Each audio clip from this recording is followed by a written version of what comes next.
Hey, what's up, everybody? Good evening and welcome back to tonight's show. Boy, do I have a show planned for everybody.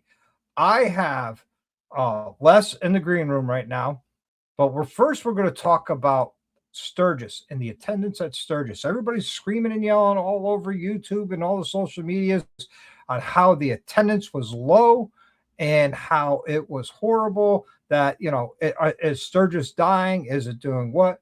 And I'm sitting there going, no, not one bit. But hello to everybody in the side chat. I'm sorry to say hello to you earlier, but because I was chatting with Les. JD Davis is in the house. What's going on, man? Good to see you. Good to see you. But without any further ado, let's bring Les in. Les, how's it going? It's going great, man. Cannot complain whatsoever. So if you guys are wondering who Les is, he is one of the hosts out of 3 on Throttle Iron. They had a great show last night talking about their time in Sturgis. And boy, did I have a great time. Les got to hang out with the CEO of Indian, which is awesome. Yeah. We actually ran into him on 3 different occasions. That podcast appearance that he made, little known secret. My wife and Chris's wife saw Mr. Kennedy running around at the bike show, grabbed him by the arm and said, "Hey, we're doing a podcast. Get yourself over here." And drug him over. So I'm not sure he's a willing participant, but the wives drugged him over. We saw him at the Indian display, and we actually ran into him out at Full Throttle Saloon. So ran into him 3 times out there. Right on, right on. That's always nice. And then you got to hang out with, I just had his name, from Vance and Hines. Yeah, Terry Vance. Yeah. Terry Vance. Yep. Very nice guy. Yep. Did you get a chance to meet the T1000 while you're out there? No, I didn't. Patrick. Did not. I was actually looking for him. I knew that he was out there, but I did not see him. Did not run into him. I've been trying to get him on my show now for a year. Oh, man. Well, I've been trying to get Keanu Reeves to come on Throttle Iron. So if you get him, maybe I'll get Keanu Reeves. Yeah, well, I don't mind getting Keanu Reeves either, but it is what it is. I always say I'm reaching for the stars. You never know when you catch one. Well, I always tell them, hey, we can help your ailing careers if you want to come on the podcast, but they haven't bid on that yet. Yep. But let's talk about Sturgis. You were there for the whole rally. I left the first weekend on Sunday morning of the rally. Mm-hmm. And to me, that Friday and Saturday, that Sturgis, Black Hills, Harley Davidson, everywhere you went was packed with bikes. Oh, yeah. Yeah. We actually stopped at Black Hills on Tuesday, maybe. And that place was jamming. Mm-hmm. It was packed. Absolutely packed. See now, so I'm going to bring this up because it's a little article I found on good old Google. And it's all about the attendance at Sturgis. I'm going to read it. So it says, during the 10, let's make this full screen. During the 10-day 86 Sturgis Motorcycle Rally, August 7th through the 16th, South Dakota Department of Transportation counted 448,166 entering vehicles across 9 monitoring locations. This total represents roughly a 17% decrease from 2025, the anniversary rally, and sits 10% below the 5-year average. Well, of course, it's going to be less than an anniversary year. Everybody goes out for anniversary year, but guess what? This was the 86th anniversary. Next year will be the 87th anniversary. Every year is an anniversary. That just blows my mind that people sit there every 5 years is a big anniversary. Mm-hmm. It's not. It's every year is a big anniversary. If it's been around that long, let it go around. So traffic attendance and trends. Total vehicle count, 448,166 thousand vehicles entered Sturgis. Count reflects vehicles, not individual people. Comparison to 2025, down nearly 17% compared to the 537,459 vehicles counted during the 85th rally. Comparison average down 10% over a 5-year average. Opening versus closing, the rally started strong with over 54,000 vehicles on the opening day, which was the 7th, where I was there, and nearly 59,000 on the first Saturday, which I was there for that. But traffic tapered off significantly as the week went on. Now, I left on Sunday, so with Big Mike and Hannah, so there's 3 vehicles. So we're part of that decrease. But we were out there a week before. A lot of people are going out the week before. One, because hotel costs and everything is less. Mm-hmm. You could ride around, with 50,000 bikes instead of 500,000 bikes. And the data shows that my estimates are correct. So historical data shows attendance and vehicles counts traditionally dip during the year immediately following a major anniversary milestone. More comprehensive regional traffic data and economic matrix from the Black Hills area are expected to be released by the state officials. So, what does that mean? It just means as many people weren't there. Yeah, and is the rally dying? Absolutely not. No. Other large YouTubers are going on that whole clickbait. Sturgis is dying. Blah blah blah. Yeah. It's So not. I don't get so worried about the year-over-year piece because some people seem to be fixated, to your point, on the fives and the zeros, 85th, 90th, 80th. But it's the 5-year average or 10% reduction over the 5-year averages. So over 5 years, maybe it's a little softer, but we have some big anniversaries coming up, right? We have the 90th and then the 100th coming up, and I think both of those will happen within our lifetime. So I think those will be massive. I think we'll far exceed any attendance that we've seen in the past few years. Yep. See, FactLight goes 500,000 for the 86th, and this economy Sturgis is going to be fine. Absolutely. Mm-hmm. Hello, Mrs. Kelpfire. And if I missed you in the past, like Mrs. Guns, hello. I've been getting everybody's points for the giveaway. Not a problem. Speaking of giveaways, guys, you have to be a member. Doesn't matter what level you are.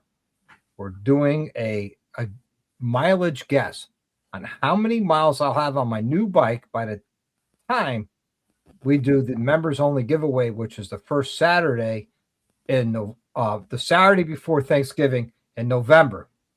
And the winner's going to get a prize. And what that prize is going to be an oil change kit from AMSOIL. Oh, nice. So it doesn't matter what year, make, or model. If you have a Polaris or you have a Royal Enfield or Honda, Yamaha, Suzuki, doesn't matter. They have an oil change kit. Whoever wins it, I will get your year, make, and model. I'll ask you for a black or chrome oil filter, and then you'll get the prize shipped directly to you. FactLight, you got to put it in the comment section of that poll. So I want you to do it. Yep.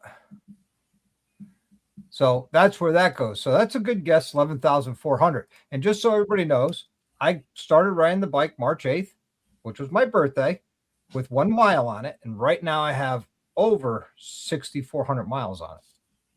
Nice. And you've not had that all that long though either. No, I took ownership of it and on Valentine's Day. Mm-hmm. And now it's, now I'm just modding it and riding it and going crazy with it. But so back to Sturgis. So the rally is not dying. Don't buy into the clickbait of everybody saying it's dying, Sturgis is dead, and blah, blah, blah. yeah, they're showing the streets being empty on the day that the hail came and the heavy rains came. Of course, the streets are going to be empty. Nobody's going to go out and purposely ride in that weather. I'm sorry, unless you're completely insane. Yeah, absolutely. I mean, some people got caught in it, and I feel sorry for them. They got caught in it.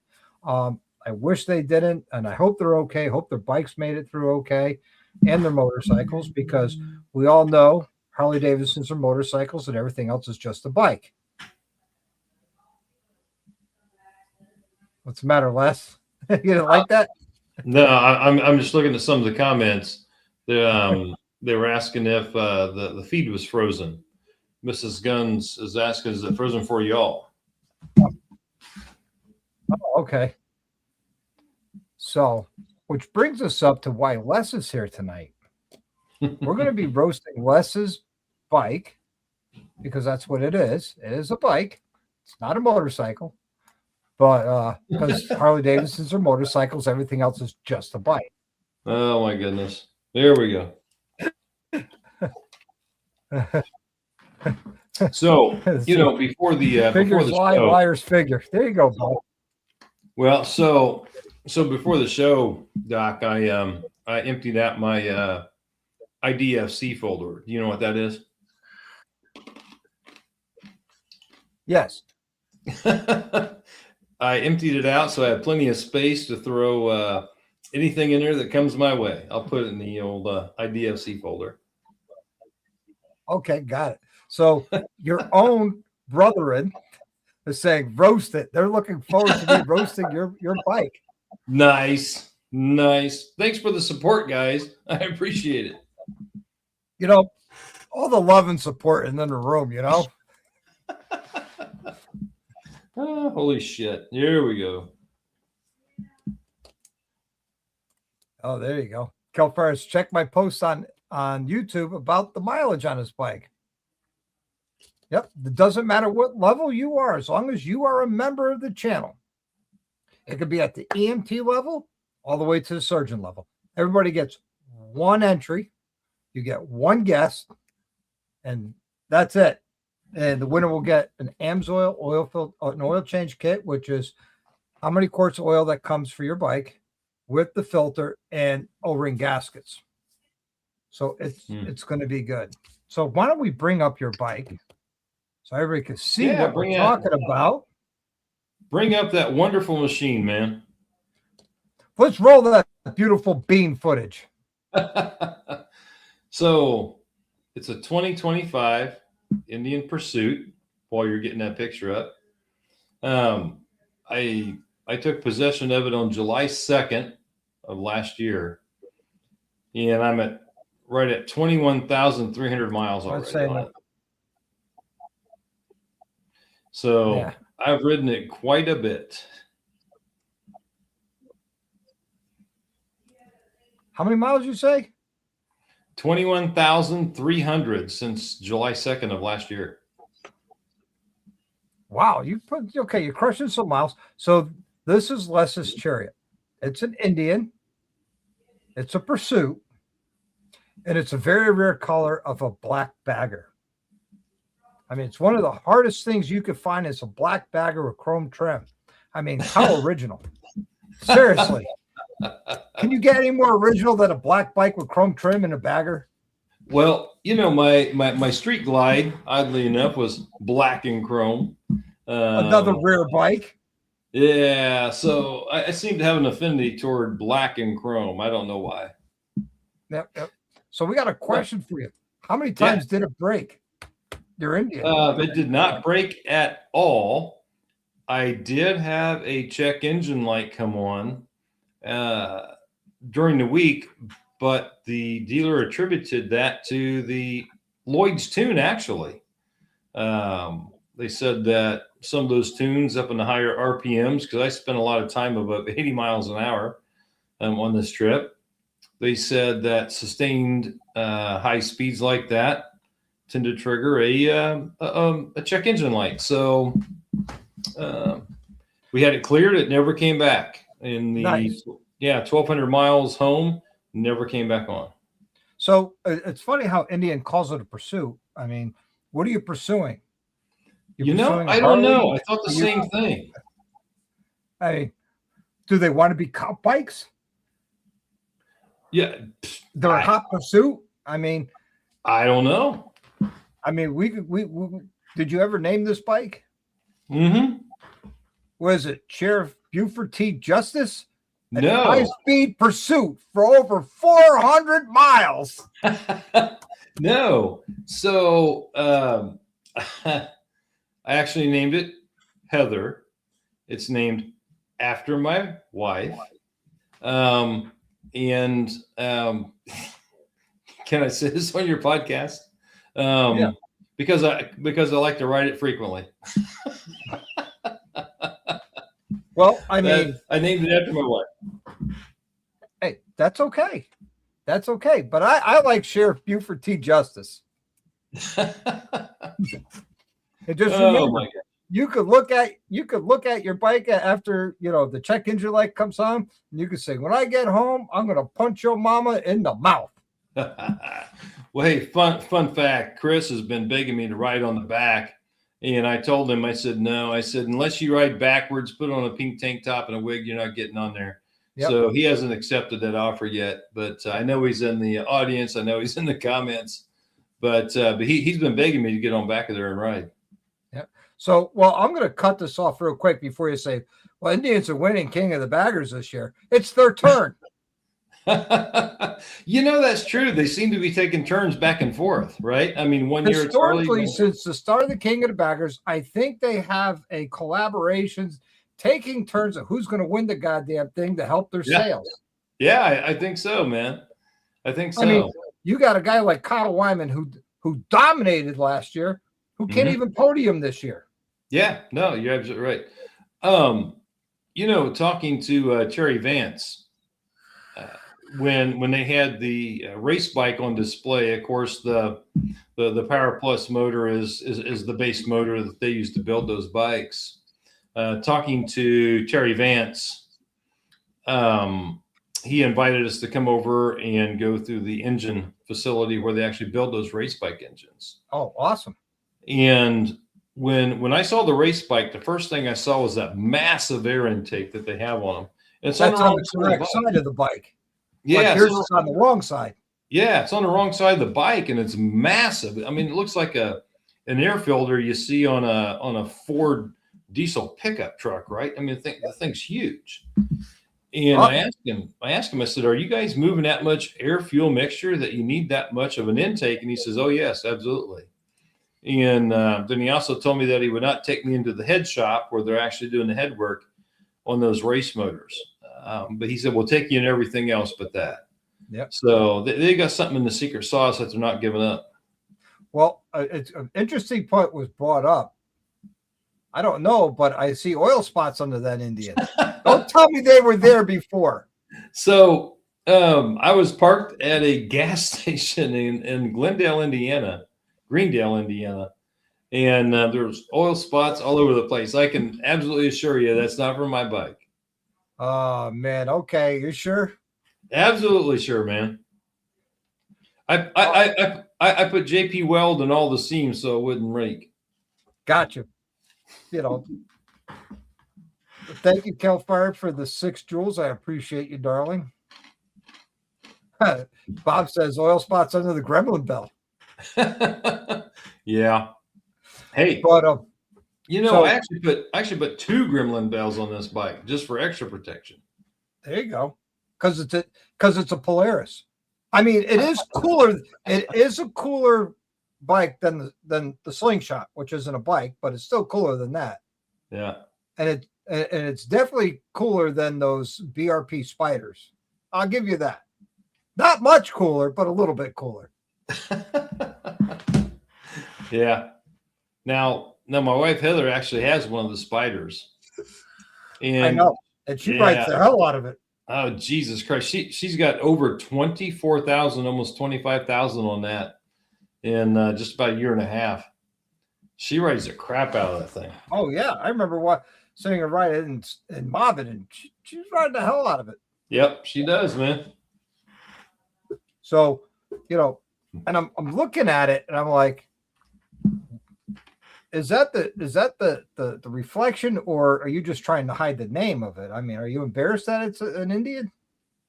That's just the way the light was in the picture. Because rumor has it next year you're going to be getting a Harley, so your balls must have dropped. Well, no, see, I actually told Max and I told Chris from the podcast, you never know what you're going to find in my garage when you come over next week. So, this bike will actually stay in there for a long time. I don't plan to get rid of it. Oh, okay. But they should not be surprised if they come to my house and find a motorcycle glide. Yeah, new road glide in the garage as well. So you just never know what you find. Well, may I suggest the Road Glide ST, the CVO ST, and hear me out. Hear me out. Not because of the paint, because the CVO Road Glide STs come with the inverted forks like you already have. Mm-hmm.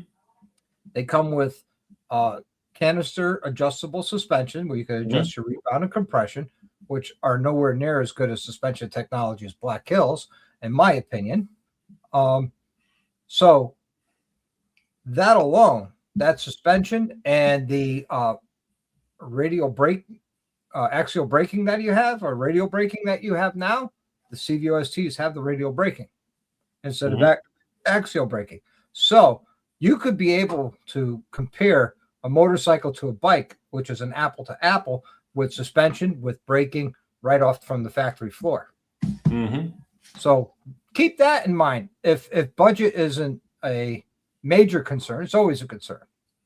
But looking at what you have now, if you're looking at a Road Glide, I would suggest a Road Glide ST to complement what you have now as far as suspension and braking goes. Yeah, absolutely. So, I've actually talked about it on different podcasts, and my problem is I need a bagger that runs like a GSXR 1000 and handles like one. That's my problem. So a 121, which comes on the CVO ST. I mean, what do you got in that? The 112? Yeah, so 112. I've got a tuned cat delete high flow filter. At some point, I may do cams in it and 2-to-1. I don't know. Yep. So, yeah, I mean, I had mine dynoed, bone stock, off the floor at 110 horse and 130 foot-pounds of torque at the tire. And then just adding the Screen Eagle tuner, the Pro Street tuner, we picked up 8 horse and 4 foot-pounds of torque. So without doing anything, just the tuner, it went from 110 horse to 118 horse at the tire to 130 foot-pounds of torque to 134 foot-pounds of torque. So there were significant gains just with that tuner. Yeah. Which are respectable numbers.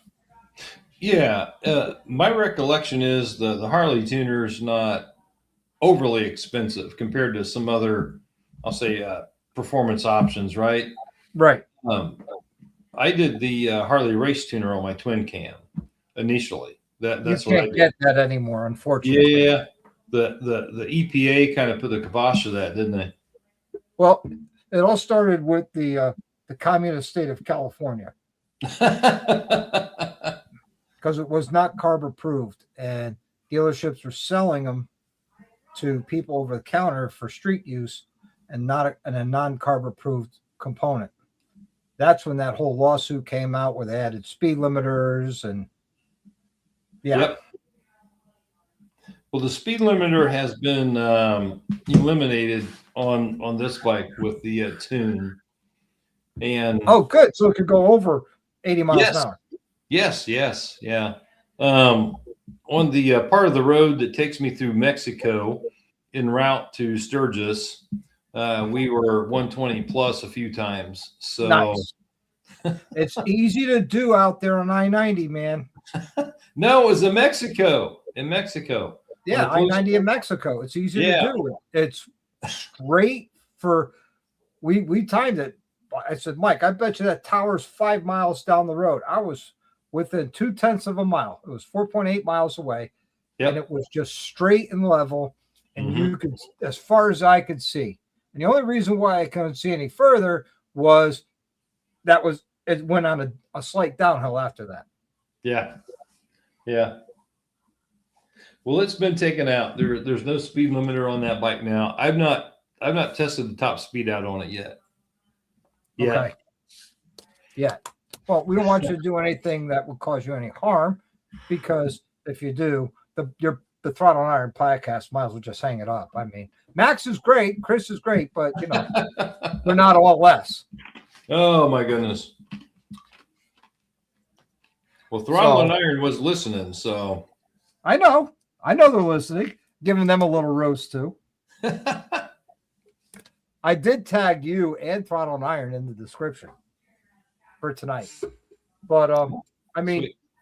Those handlebars, are those beach bars? No, those were actually stock bars at the time. I've got KST Comanches on it now. So they're I can't remember, 8-inch or 10-inch rise. I can't remember. But yeah, I've got KST Comanches on it now. Yep. Nice. Doc, I'm kind of disappointed. I'm not getting roasted much in the comments. I mean, I've been on some of these where people are just vicious, and they're not kicking in tonight. I don't know. I don't know what's going on. The record on the tail is my head. I'll buy a wig. Yeah, Evil Rick thinks I should get a wing, so I'm not ready for that yet. Evil Rick thinks everybody should get a wing. It's still an Indian. Well, he's right. It's still a Polaris. Yeah. Because this is when Polaris owned it. Yep. Well, they didn't really own Indian. They owned the rights to the name. Yep. So it's truly not an Indian. And I think it's funny how India puts out it's the oldest running American-made motorcycle. There was a 50-year period where they didn't even exist. Yeah. Yeah, the folks at Polaris bought the trademark, bought the name, resurrected the brand. Yeah. I don't get too hung up on, hey, it's an Indian, it's a Polaris, it's this, it's that. It's an Indian branded product, and I just kind of move on from that. I don't get too hung up on that, but some folks really do. Oh yeah. And that's okay. I don't get too hung up on it. I just enjoy the hell out of the bike and ride it every chance that I get. No joke. Now, Bob says if there was a real motorcycle on the screen, we'd be roasting it. Oh, he's right. Gosh. It's not a motorcycle, it's a bike. Wow. That's harsh, man. Go have an old fashioned, calm down. Or two. I'm a fan of old fashioned. So I mean, come on. Can you get any more old fashioned than a Pursuit? Well, I'll tell you what. I have old fashioned in here, made out of Weller 107 octane red label. You got me so hooked on Weller. I've been asking everywhere around here if I could get Weller, and nobody could get it. Well, I'll tell you what, Doc. Next year at Mobbin, I'll bring you several bottles of it. And it's funny you bring up Mobbin for next year. I won't be there. What? Unacceptable. Well, let's see. Sturgis, going back to the start of this, has eaten up a lot of my vacation time. As of right now, I have 4 hours of vacation time. Oh my goodness. Where normally I do anywhere from 6 to 8 rallies and events a year. And I saved up all my vacation time this year just for Sturgis. And I had to dip into a little bit of this month. That's why I only have 4 hours and not 13 for this month. And so next year I won't have the time to go to Daytona like I do every year. So next year, it's a financial year of recovery because after spending almost $9,000 to go to Sturgis and back, Ugh. Ouch. that next year I'm going to be doing Gettysburg Bike Week and Smoky Mountain Bike Week. I love Smoky Mountain. I won't be able to go this year because I won't have the vacation time to go, and unpaid time off is not cool with me. Yeah. So PA Biker says I need tassels on the handlebars. Well, yeah, coming from PA, his bike is tasseled out. I mean, it's got more studs on it than Judas Priest, Well, Saltfire wants to know, did I get a free pair of chinos and Birkenstocks when I bought the bike? Absolutely not. I think my wife got some chinos. I don't know. So I think we should call rename your bike to the Washi Wachichu. What? Call it what? It's an Indian name, right? So we got to get an Indian name. The Washi Wachichu. What the hell does that mean? That's Lakota. And what does it mean? Fat white man. Oh my goodness. So from now on, your bike is being called the Washi Wachichu. I can't even, you got to send me a text on how that's spelled. I got to Google that shit. Yeah, I'm going to have to ask my wife. She's the one who's the Native American in the house. And I tease her all the time. I'm Native too. I was born here. That makes me Native. Man. She gets upset when I do that. Yeah.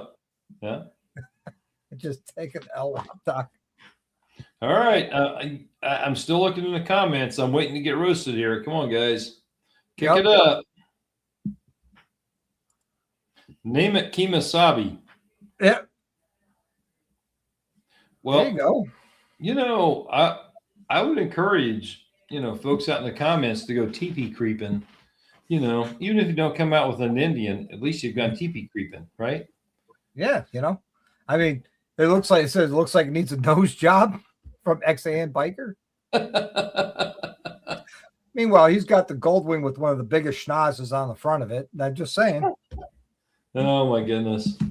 I'd rather have unpaid time off than no time off. It's understandable, but I can't explain that to the mortgage company and things like that. Yeah, me neither. I look more and more at, what does retirement look like? I'm older than I look. Most people don't know that, but I'm much closer than most people think to retirement. But thanks, Mel, the Slapaho model. and there's our resident American Indian. The Slapaho model. Oh my gosh. Here is Drew with Indians Rule. Dances with tow trucks. Hilarious. I've had 4 of these bikes. I had a 17 Roadmaster, a 23, 24 Roadmaster, and now this one. This is the only one that's ever given me a check engine light. All the others were pretty much bulletproof. Now that's because you're pushing the limits of the bike.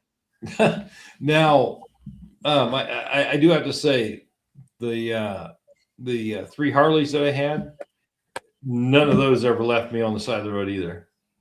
Well, I tell you, glad I got 2 speakers. The only good thing about the Indian is the road glide parked next to it. Yeah, that Road Glide was not with us on that day. We were meeting at a gas station. We had a group ride, and we were parked off to the side, and a gentleman popped in there, jumped in, got himself a beef stick and a Sprite, and then took off. But the Road Glide was not with us that day. Yep. The Dildo. Will Kearney says, beautiful bike. I have a Roadmaster that I absolutely love.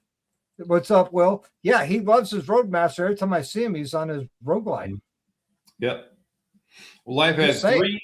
Yep. I've had 3 Roadmasters. They were all great. They were all the Thunderstroke, air-cooled, traditional V-twin. And then this is my first Power Plus liquid cooled, little different platform. Yeah, I was going to say this one is liquid cooled. Mm-hmm. Yeah, and it still bakes the living shit right out of your right foot. I don't care what anybody says. Well, that's because you got the exhaust right there. Yeah, it does. It still gets hot. It's got a thermostat in it, and it still gets hot. And fuck it, it's a motorcycle, guys. Come on, it's going to get hot. Doesn't matter. No, hold on. Don't matter. We already covered Harley Davidsons and motorcycles. Everything else is just a bike. And Kelfire says you're saying you repeat your mistakes at least 4 times over? Well, I cannot say that I've regretted getting the Indians. It's been a good experience so far. I'm knocking on wood here, but it has been a good experience. No joke. I will say this about Indian. They did something brilliant this year that I noticed in Sturgis. They set up a demo truck right in the middle of Spearfish Canyon at that little motel and restaurant there, right in the middle of it. So you could ride Spearfish Canyon on a demo. Brilliant. Nice. They got to do something to help sales. Yeah.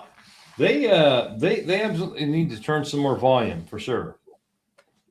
Well, all of them do. All of them do. But Harley is reporting that sales are up for the first half of the year. So Mrs. Guns asked if the Indian reservation came with the bike. No, it did not. I am a good part Native American myself, and I don't qualify to go live on the reservation, sadly. Yep. So, DDK, what's it in pursuit of? It's in pursuit of happiness of a Harley. Or is it Buford T. Justice and high-speed pursuit of the Bandit, which would be any other Harley on the road? Oh my gosh! Can you tell I just watched that movie last week? Classic, man, absolute classic. Yeah, it is. I mean, you know what's funny about that movie? I'm gonna jump off topic here for a minute. With Jackie Gleason, he says, "What are my lines?" They said, "Ad-lib, just do you." Oh, geez. There was no written lines for Buford T. Justice throughout the whole movie of Smokey and the Bandit. Not one written line. Nice. He just did him and ad-libbed the whole movie. It was awesome.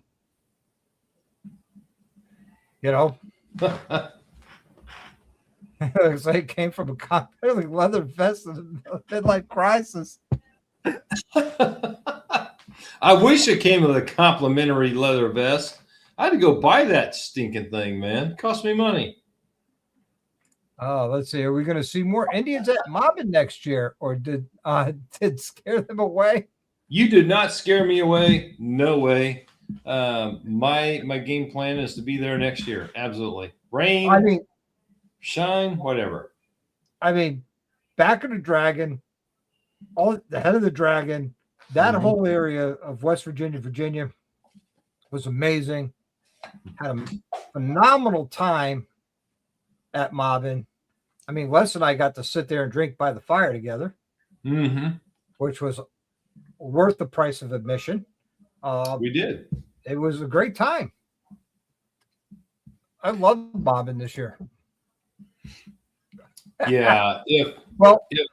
Fact line, if they're assless, they're chaps. I've not seen chaps.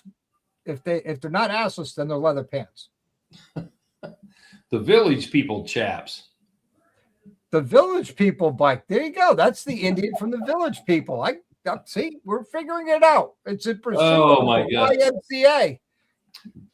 Busted Knuckle. I wish I got shares with the local casinos with every Indian purchase. I'd be freaking rich right now. Ever seen the back of an Indian? What do they look like?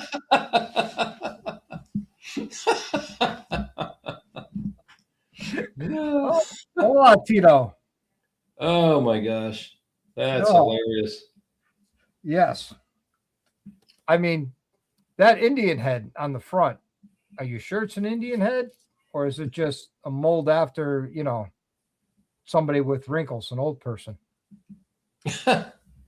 Oh, jeez. Yeah. Got you a new cut at Sturgis to go with that new bike. So Kelp Fire says Harley's going to come out with the Pursuit equivalent. They're going to call it the Yuppie Glide. Oh, yeah. I don't think that would sell too much. Well, Will Kearney, 5002, says one of my boys has a 26 Indian Challenger Elite. The other has a 25 Road Glide. And the Indian beats the shit out of the Harley. They're both stock and have racing backgrounds. So I'm not sure on that. I don't know what engines they have in them or anything else, but yeah. Oh, the 25 Road Glide would have a 117. I'm not sure what the Indian Challenger Elite would have. Would that have a Thunderstroke? No, Challenger Elite would have a 108 Power Plus. Okay. So, Tito, whose bike? This is Les's bike, who's on the screen with me, and we're roasting it. So have at it, Tito, in English, not Spanish, because I can't understand Spanish. I will be right back. Give me 1 second. Oh, see? Now he's going to go cry and wipe his tears. Oh, man. Let's see. What would we were worst patch? You could put on a vest. Oh, okay. Let's see. You spent all that money to arrive everywhere 5 minutes late. Okay. Are you a lone wolf? There you go. Let's see.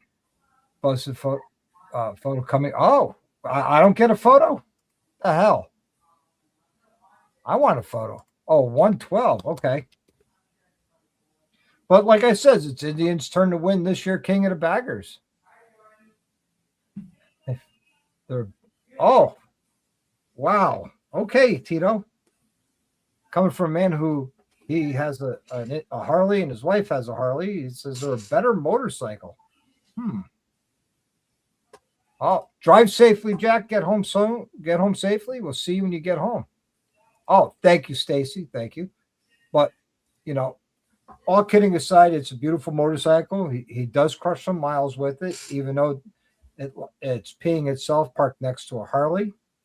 And, and it is the Sheriff Buford T. Justice, the Washi Wachichu. It is. I'm sorry. It's the Washi Wachichu pissing itself parked next to a Harley. I mean, I don't know. But so, yeah, I mean, interesting facts about the attendance at Sturgis and how everybody's blowing up for the clickbait to get all the views, to get all the watch time. And I didn't buy into it. I hope nobody else did either. Let's see. It was either that it had rockers that said passenger princess.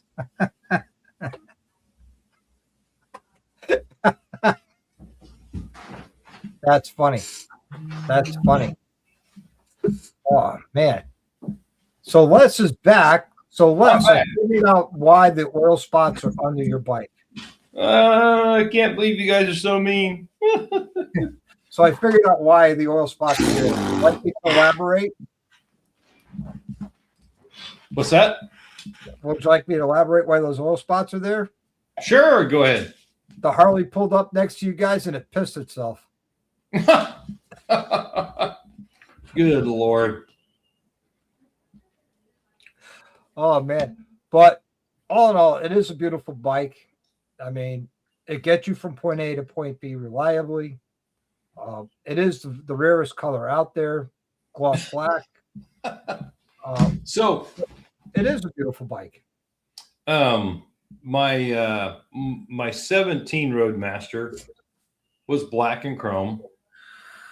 I bought a 23 Limited, and it was a red and chrome, and I hated that bike.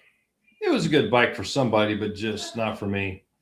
So I bought a 24 Roadmaster. It was black with a two-tone gray and chrome.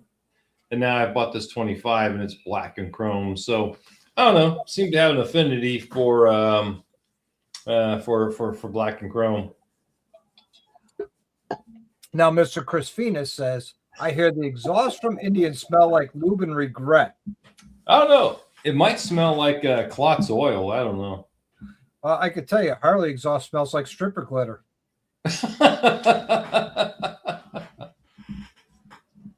You buy that fuel additive from Amsoil Atom. It's called Ex-Girlfriend. It smells like stripper glitter.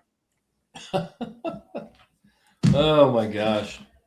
But no, it is a beautiful bike. I really do like it. It looks like a very comfortable bike. That is not the factory seat that's on there, is it? Oh, yeah, absolutely. Oh, no kidding. Yep. Factory seat. I did get a wild ass seat cover for the trip out to Sturgis, which it actually helps out a bunch. Man, it's a pain in the ass. It gets wet and it stays wet for a while. So I got to figure that out. Because of the diamond stitching in there.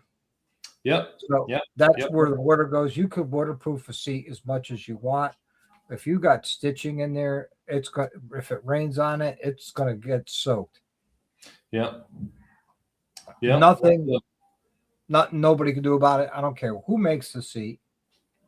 If it's not a one-piece leather or a fake hide, it gets wet. It's going to soak right through because of the stitching. Yeah, absolutely. The stitching looks good. Well, Doc, I'll offer it up to you, man. If we're ever at the same event and you want to take her for a spin, I'll let you hop on her and take her for a ride. I'm sorry. I don't have a vagina. That's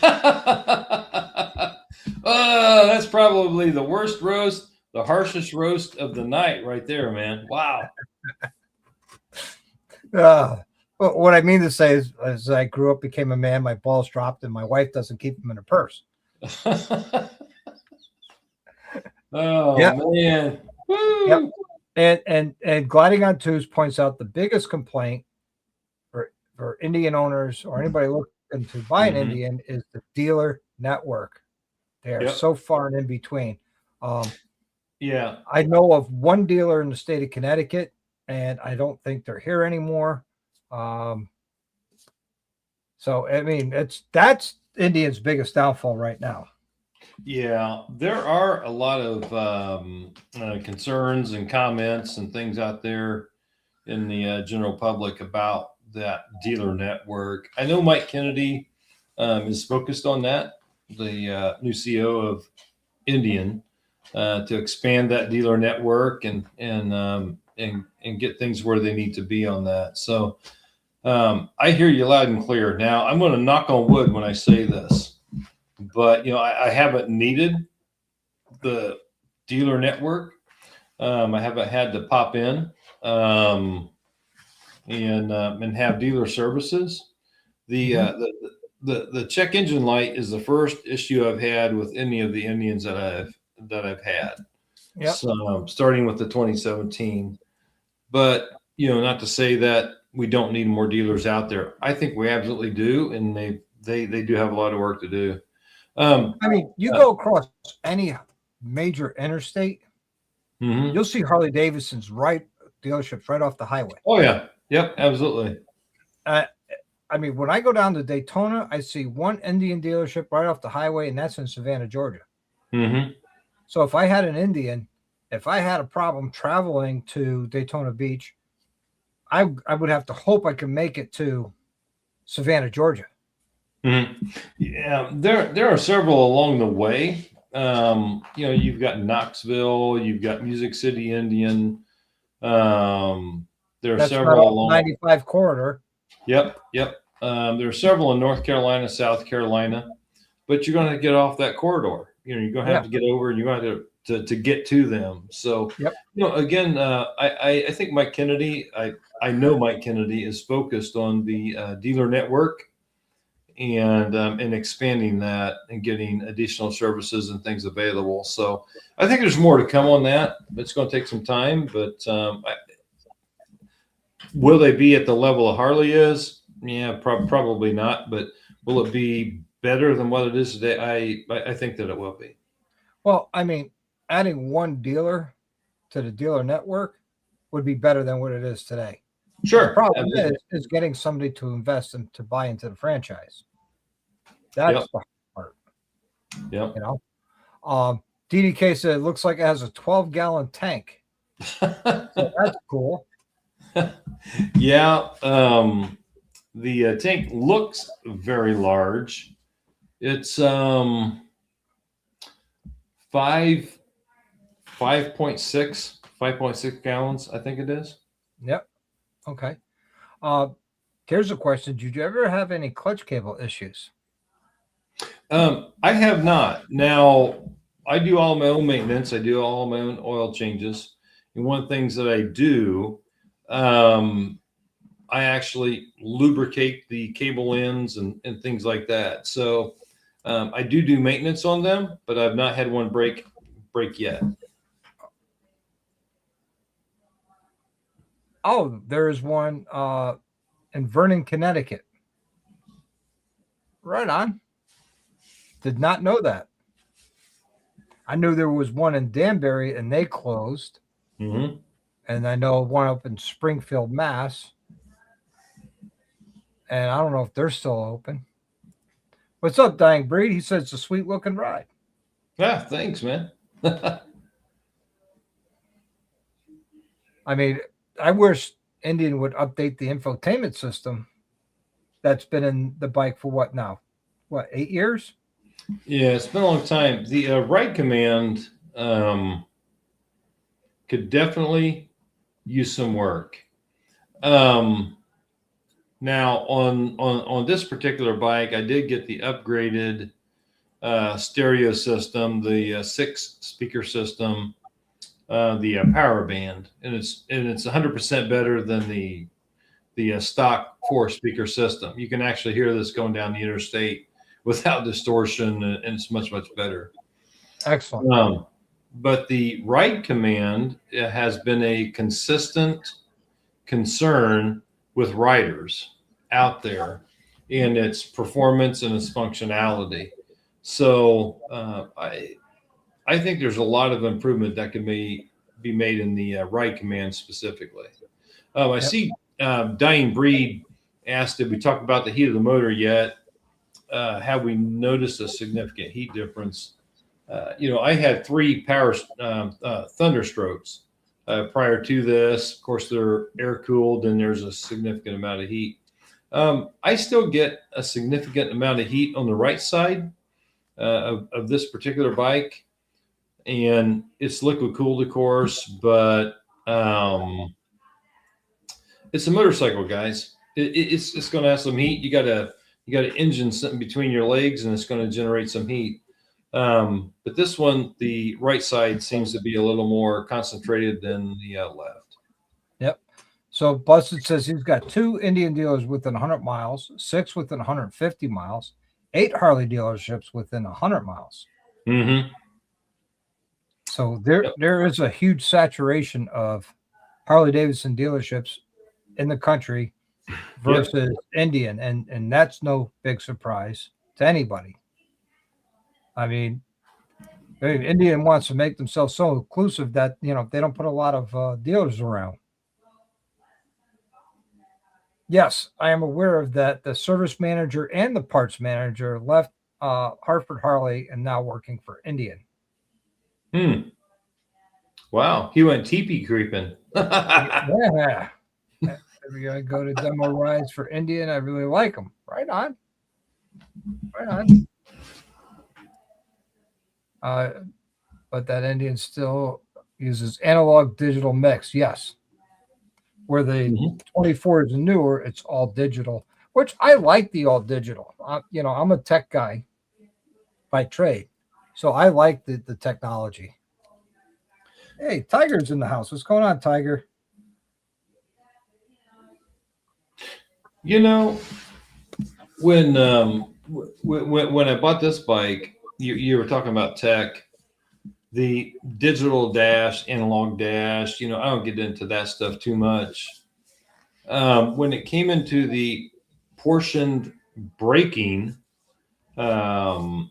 piece of it, the rear collision avoidance and the blind spot monitoring and the electronic suspension preload and things like that. My thought was, man, I haven't had any of this stuff on a bike in 40 freaking years. Why do I need it now? But I got to tell you that blind spot monitoring, man, that is really good. When you're cranking down the highway, when you've got in 800 miles and you're half asleep and you're getting a little fatigued and that thing lights up, it lets you know someone's there on your left or right side. Yep, right on. Yeah, the rear collision avoidance piece will let you know when someone's approaching from behind, and it lights up a section on the ride command across the bottom of the screen, and it will actually let you know in graduations how close they're starting to get. Oh, wow. Yeah, so those things, the tech, I really appreciate.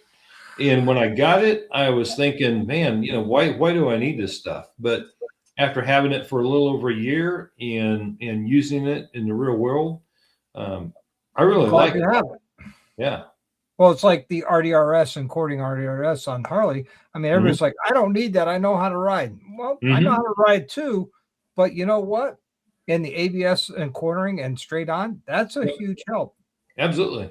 I had my 14 Street Glide that the ABS, I contribute to saving my life. I was coming up over a hill, cooking along. And next thing you know, I come up to a dead stop traffic. I went from triple digits to zero in a very short period of time. And, I know if I didn't have that ABS brakes, I would have been eating a tailgate of a pickup truck. Sure. Absolutely. So I'm very grateful to have that technology. Yeah. So, big shout out to Sydney Shepard. Hey, thanks for coming in from York, PA, where Harley Davidsons are built, right here in America. Road Reality's in the house. He says Road Glide is the best glide.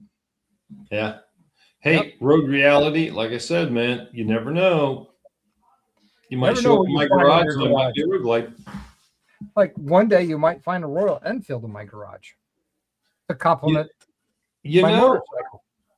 I've actually looked at those. I've looked at the Triumphs, and I'm a fan of the old KZs and GS models from the 80s. So you never know. You show up in my garage, hell, there might be a Triumph, there might be an old KZ 900. You just never know. Oh, I have a photo of Indian's best cruiser that the frame broke clear off the triple trees. Looks like just like cast metal. Oh man, I wish you could show that. That would be interesting to see. Yeah, I've actually seen some of those. I've seen some of those. There are some theories around that on some of the early frames, and then some theories around wreck damage and things like that. But I've actually seen those. Yeah. Well, I mean, every manufacturer has their problems, their weak points, their ups and their downs. But yeah, Evil Rick says the Royal Enfield sounds like a popcorn popper. Right. But what I like about them, it's a 1960s, 1970s styling of a motorcycle with today's technology of fuel injection, ABS brakes. It's a great little bike. And I think the top price bike is only $7,500. That's an inline 2 that maxes out at 650 cc's. I mean, a whole lot of power. But on something like that, you don't need a whole lot of power. It's more of a go out and cruise and have a great time on. I can't wait to take one on a test ride eventually, and I'll probably end up pulling the trigger and buying one. Sure. You know what I want, Doc, for my additional bike in the garage? I want an old Norton Commando. That's what I want. Yeah, of course. DDK.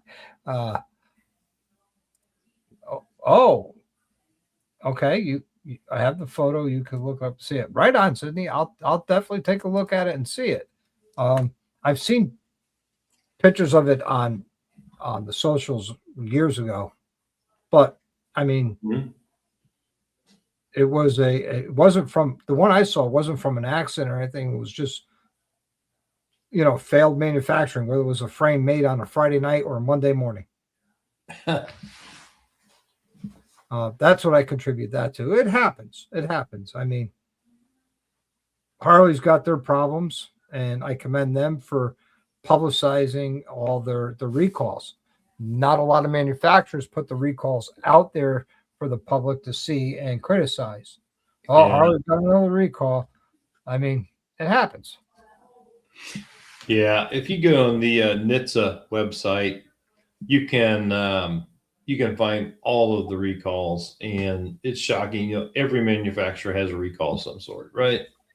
That's just how well they publicize it and push it out there. Yep. What do you guys think of the Honda Fury, Sydney? I don't know.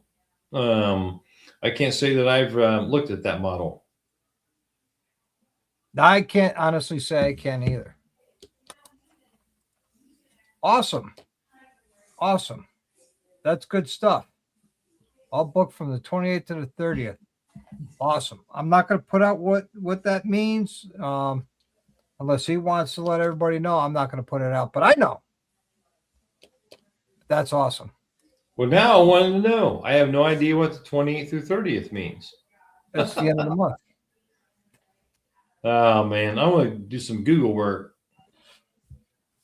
He's all booked for the 28th to the 30th.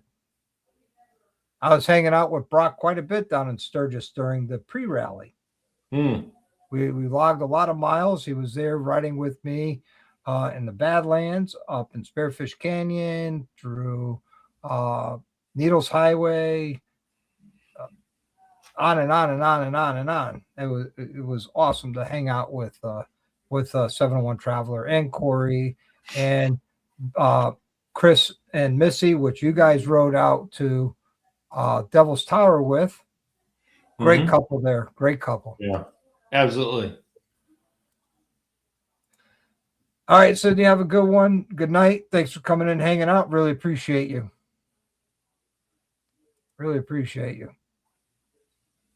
So why do you still keep the reflectors on it? Do you do that for a reason? On the bike? Yeah.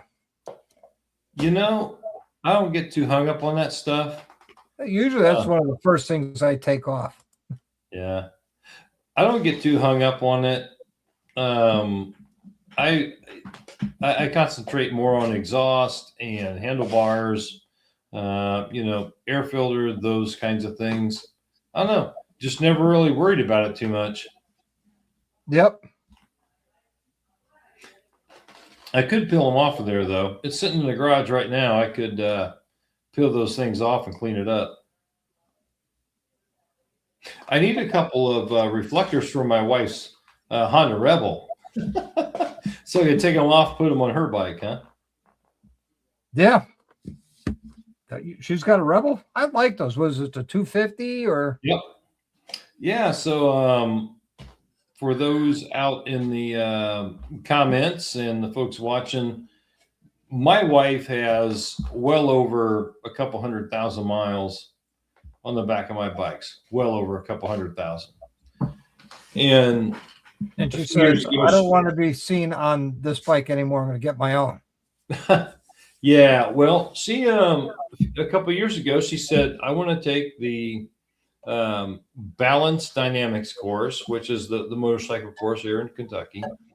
And she wanted to get a Spider, a 3-wheel Spider.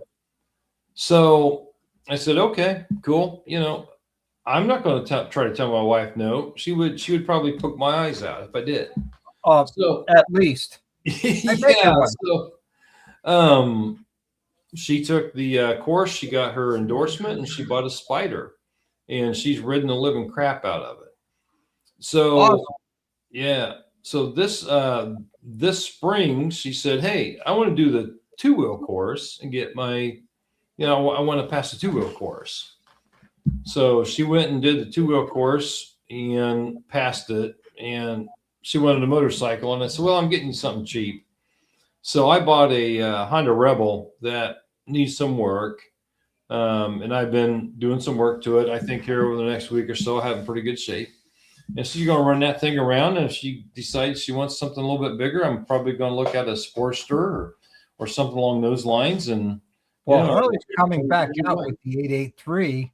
Yep. Before the end of the calendar year, which Could I'm be excited about. Yeah. Well, there could be one in my garage for the end of the calendar year next summer. Just never know. Never know.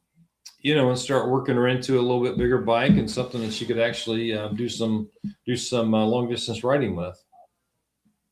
I'm going to throw it out there because there's a few people in here that are big fans. Road Kings are cool. Hail to the king. Mm-hmm. But whatever she ends up with, as long as she's happy with it at the end of the day, that's all that matters. Yeah, she's a little bit concerned with the weight and the seat height. For those out there that don't know my wife, she's only 5'2". She's not a big person whatsoever. So the seat height and the way the bike comes into play a lot. Well, we could fix that on a Road King with front end and some 11-inch shocks on the back.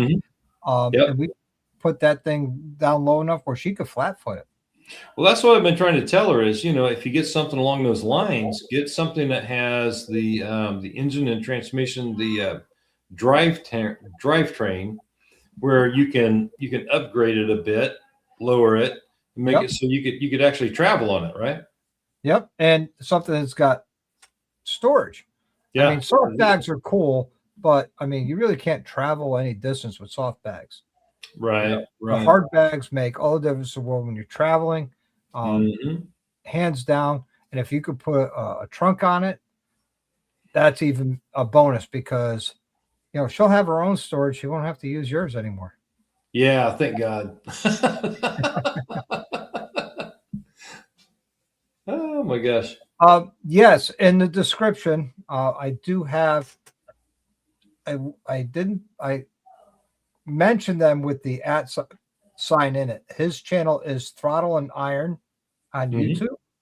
Yep. They do a weekly podcast every Tuesday night at 8 p.m. Eastern Standard Time. Ask me how I know. I think I'm one of the very few Harley fans in there. We have a good time. When they start bashing Harley, I start bashing Indian, and it's all in good fun. Oh, absolutely. Absolutely. I mean, between Chris, Max, and Les, it's a good time. So anyone who jumps on the podcast has to encourage Chris to get a tech guy. We need a tech guy bad.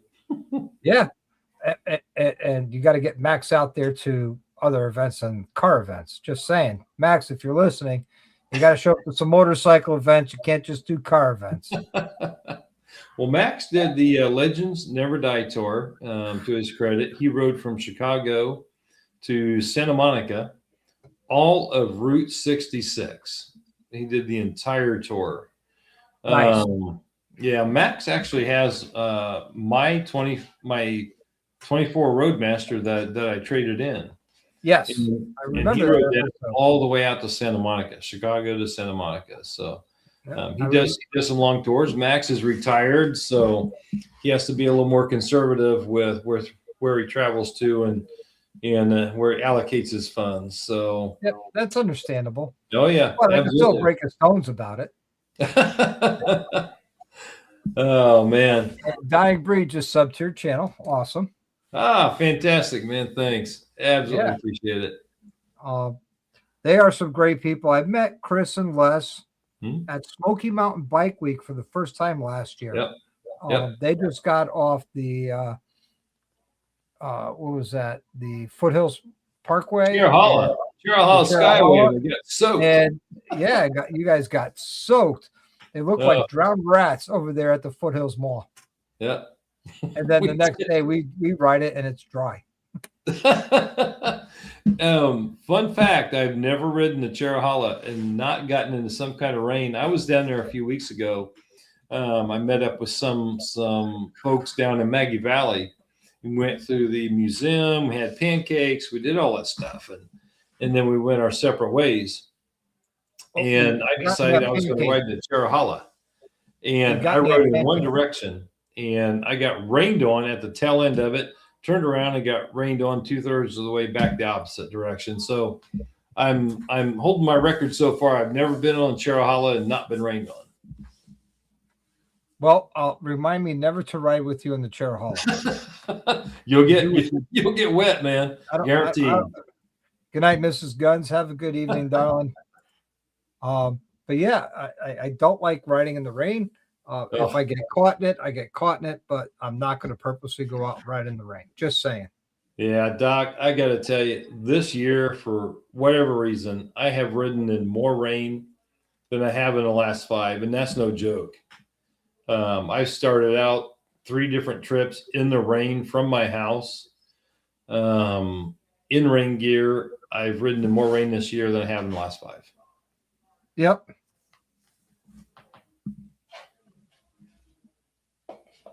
I'm just sorry about that. That's all right, man. Yep. Awesome. So yeah, the 28th to the 30th is exactly what I thought it was. What's going on the 28th and the 30th? Is it a bike rally? What is it? No, it has nothing to do with the bike rally. It has to do with motorcycles, but not a bike rally. Okay. Well, if you can't say, you can't say. That's cool. I don't like putting other people's business out there without their permission. I got you, man. I don't want to ruin any of their surprises. Gotcha. Not a problem. Just saying. I guarantee you he's not buying a Honda Goldwing. Or an Indian. Let's see. Evil Rick says, I've been this year. Don't care. Rain don't fall off the wing. Just goes around it. Right on. Yeah. Yeah. Evil Rick. Well, Mobbin was a good example. There was a bunch of rain out there. We rode in rain. Yeah, and that Saturday, I said, nope, I'm not going. Just stay here in the RV, just kick up, relax. It's exactly what I did. And where we had all the chairs and everything laid out, it flooded. So we went in the RV and relaxed and talked and had a good time. Yeah, but Drew has a different, Drew from Rolling Throttle has a different view on that. He's like, because I asked him, I said, hey, man, what's the weather going to do? He said, who cares?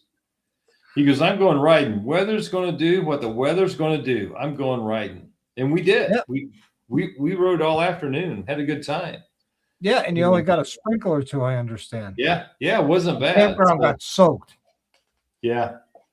But yeah, he has a really good outlook on it, and I've kind of adopted that since mobbing. It's like, hey, the weather's going to do what the weather's going to do. Let's just go ride regardless.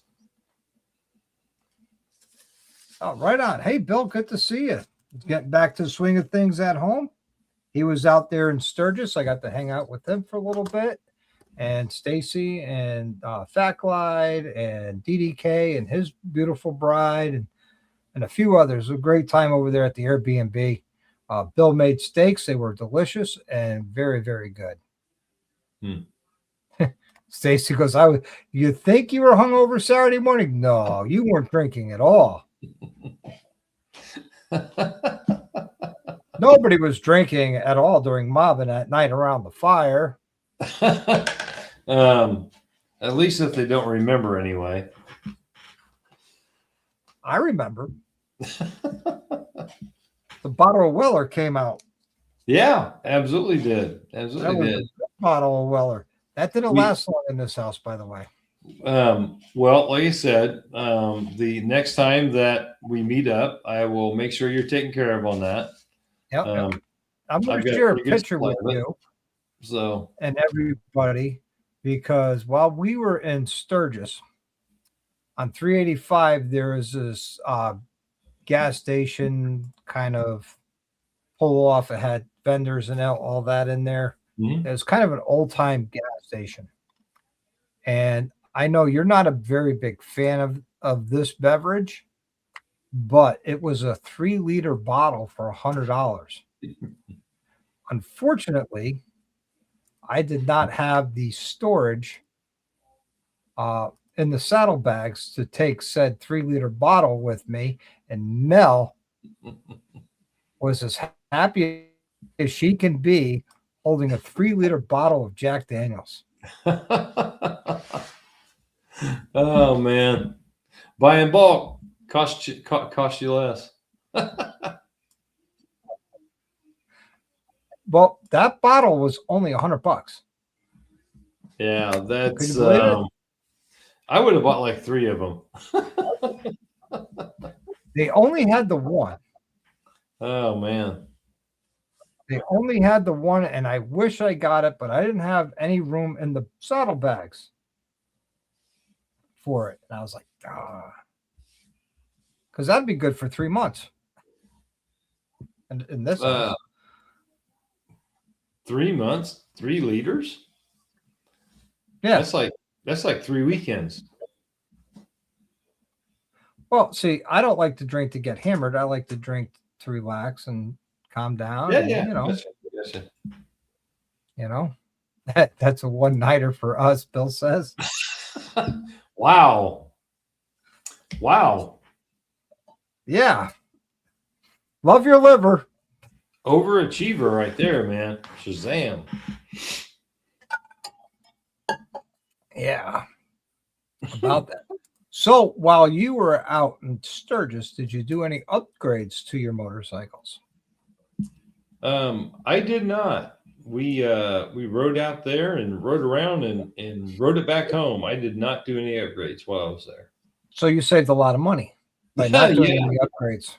Yeah. I tell you what, one of the best upgrades I did to my bike is I stopped over at Rick Rack and I had the Denali fog lights installed in white. Cool.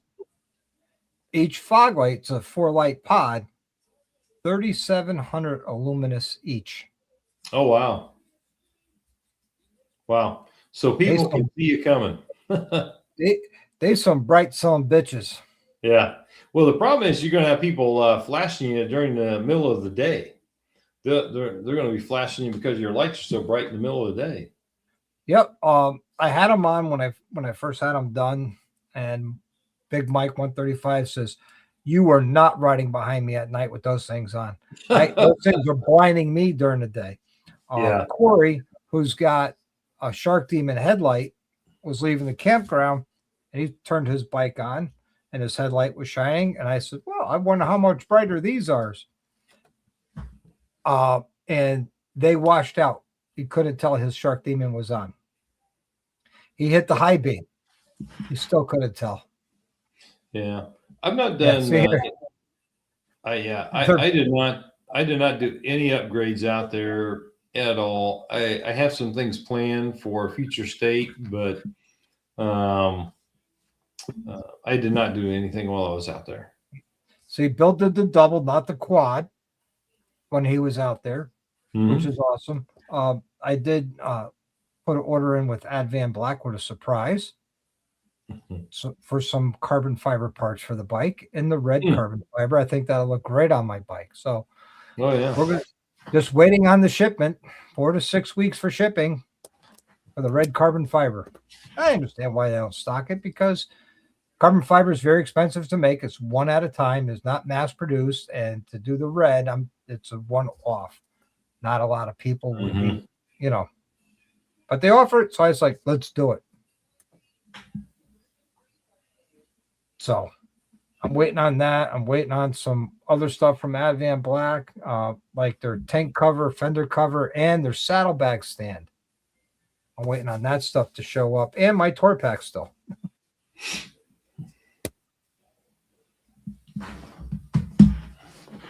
But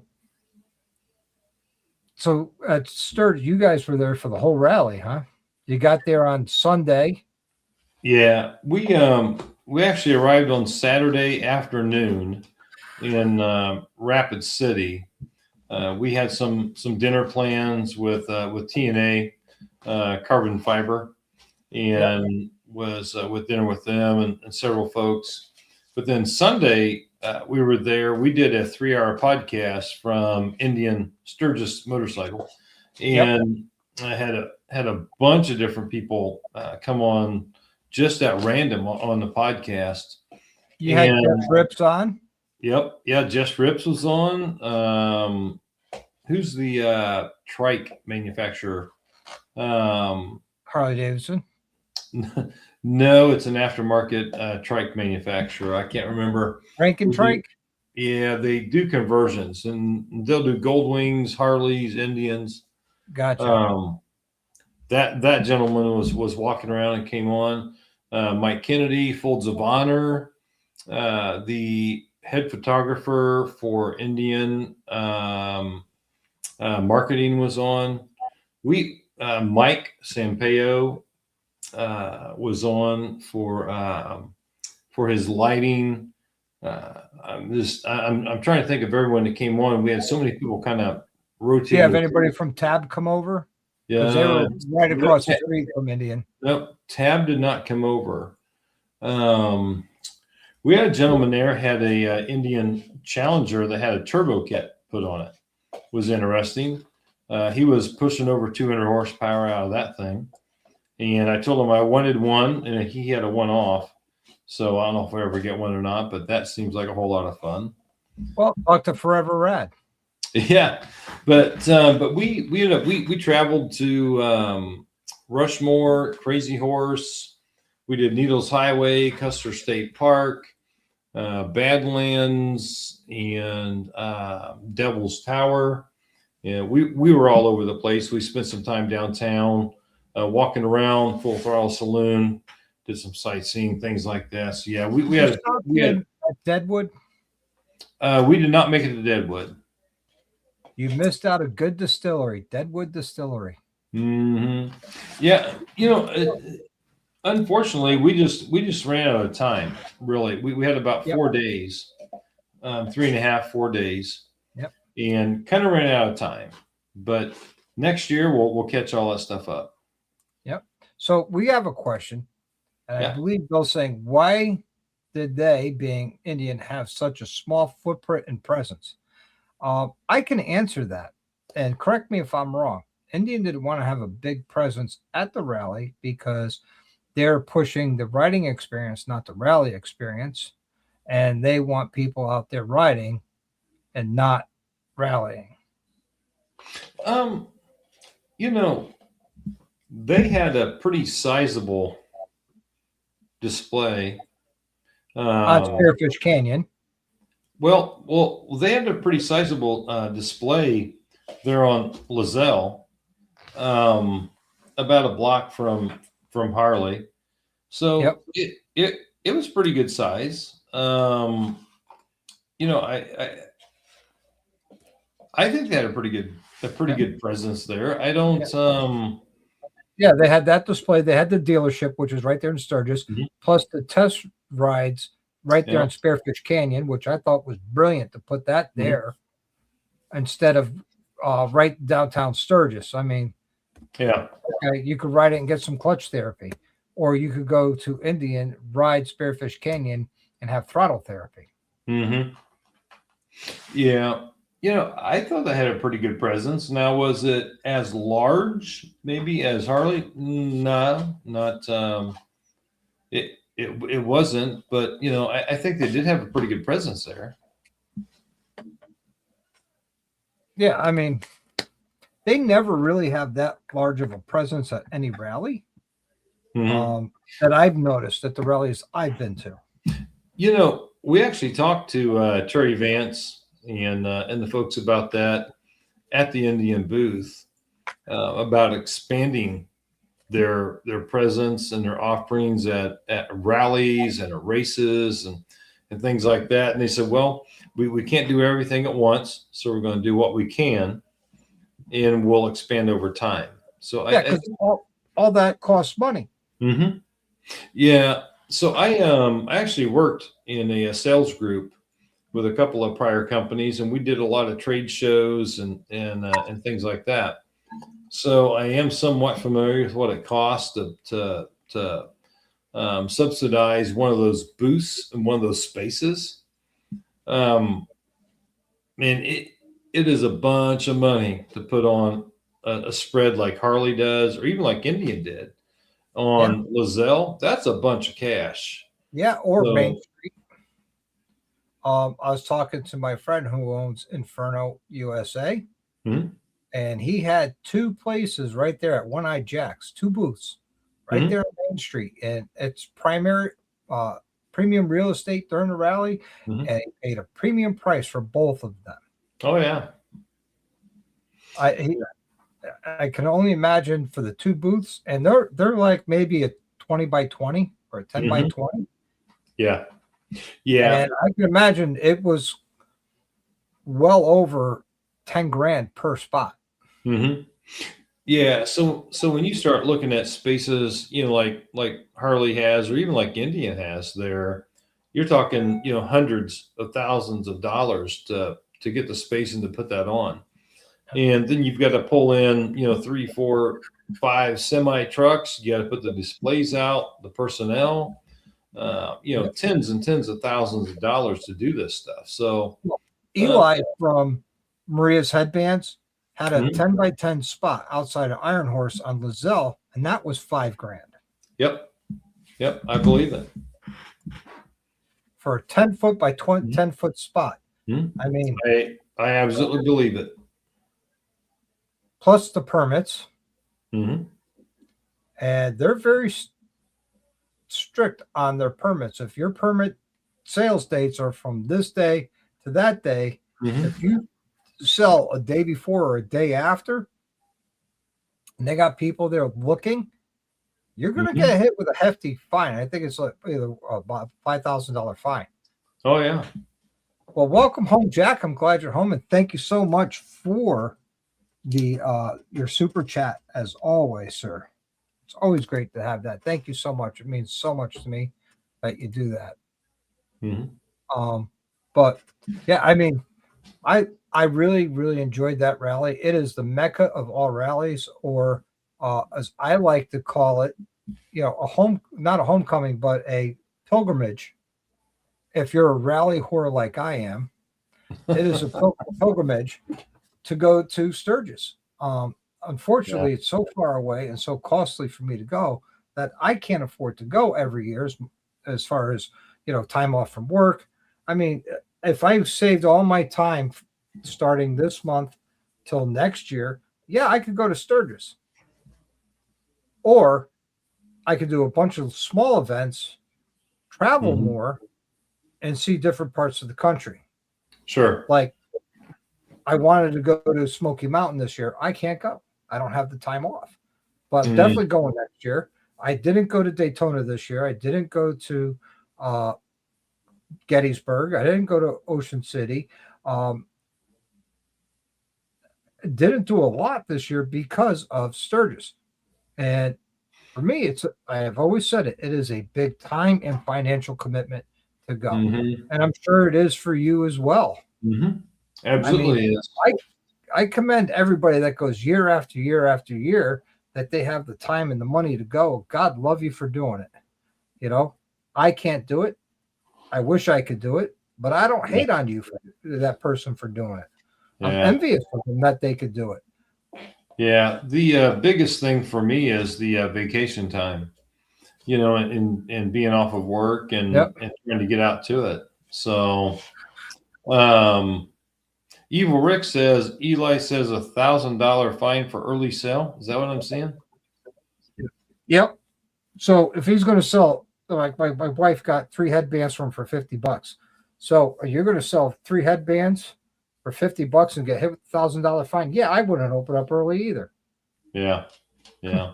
I would, if the permit says on this date at this time, let's say noon, at 12:01, I'm dropping the curtains and opening up for business. Mm-hmm. Yeah. Not worth it. Get fined for sure. DDK, Muslims have the Mecca, we have Sturgis. Yeah, well, it is the. Oh my gosh. Well, it is a pilgrimage to go to Sturgis. It's like going to home when Harley had their homecoming, the 120th anniversary. Mel and I went there.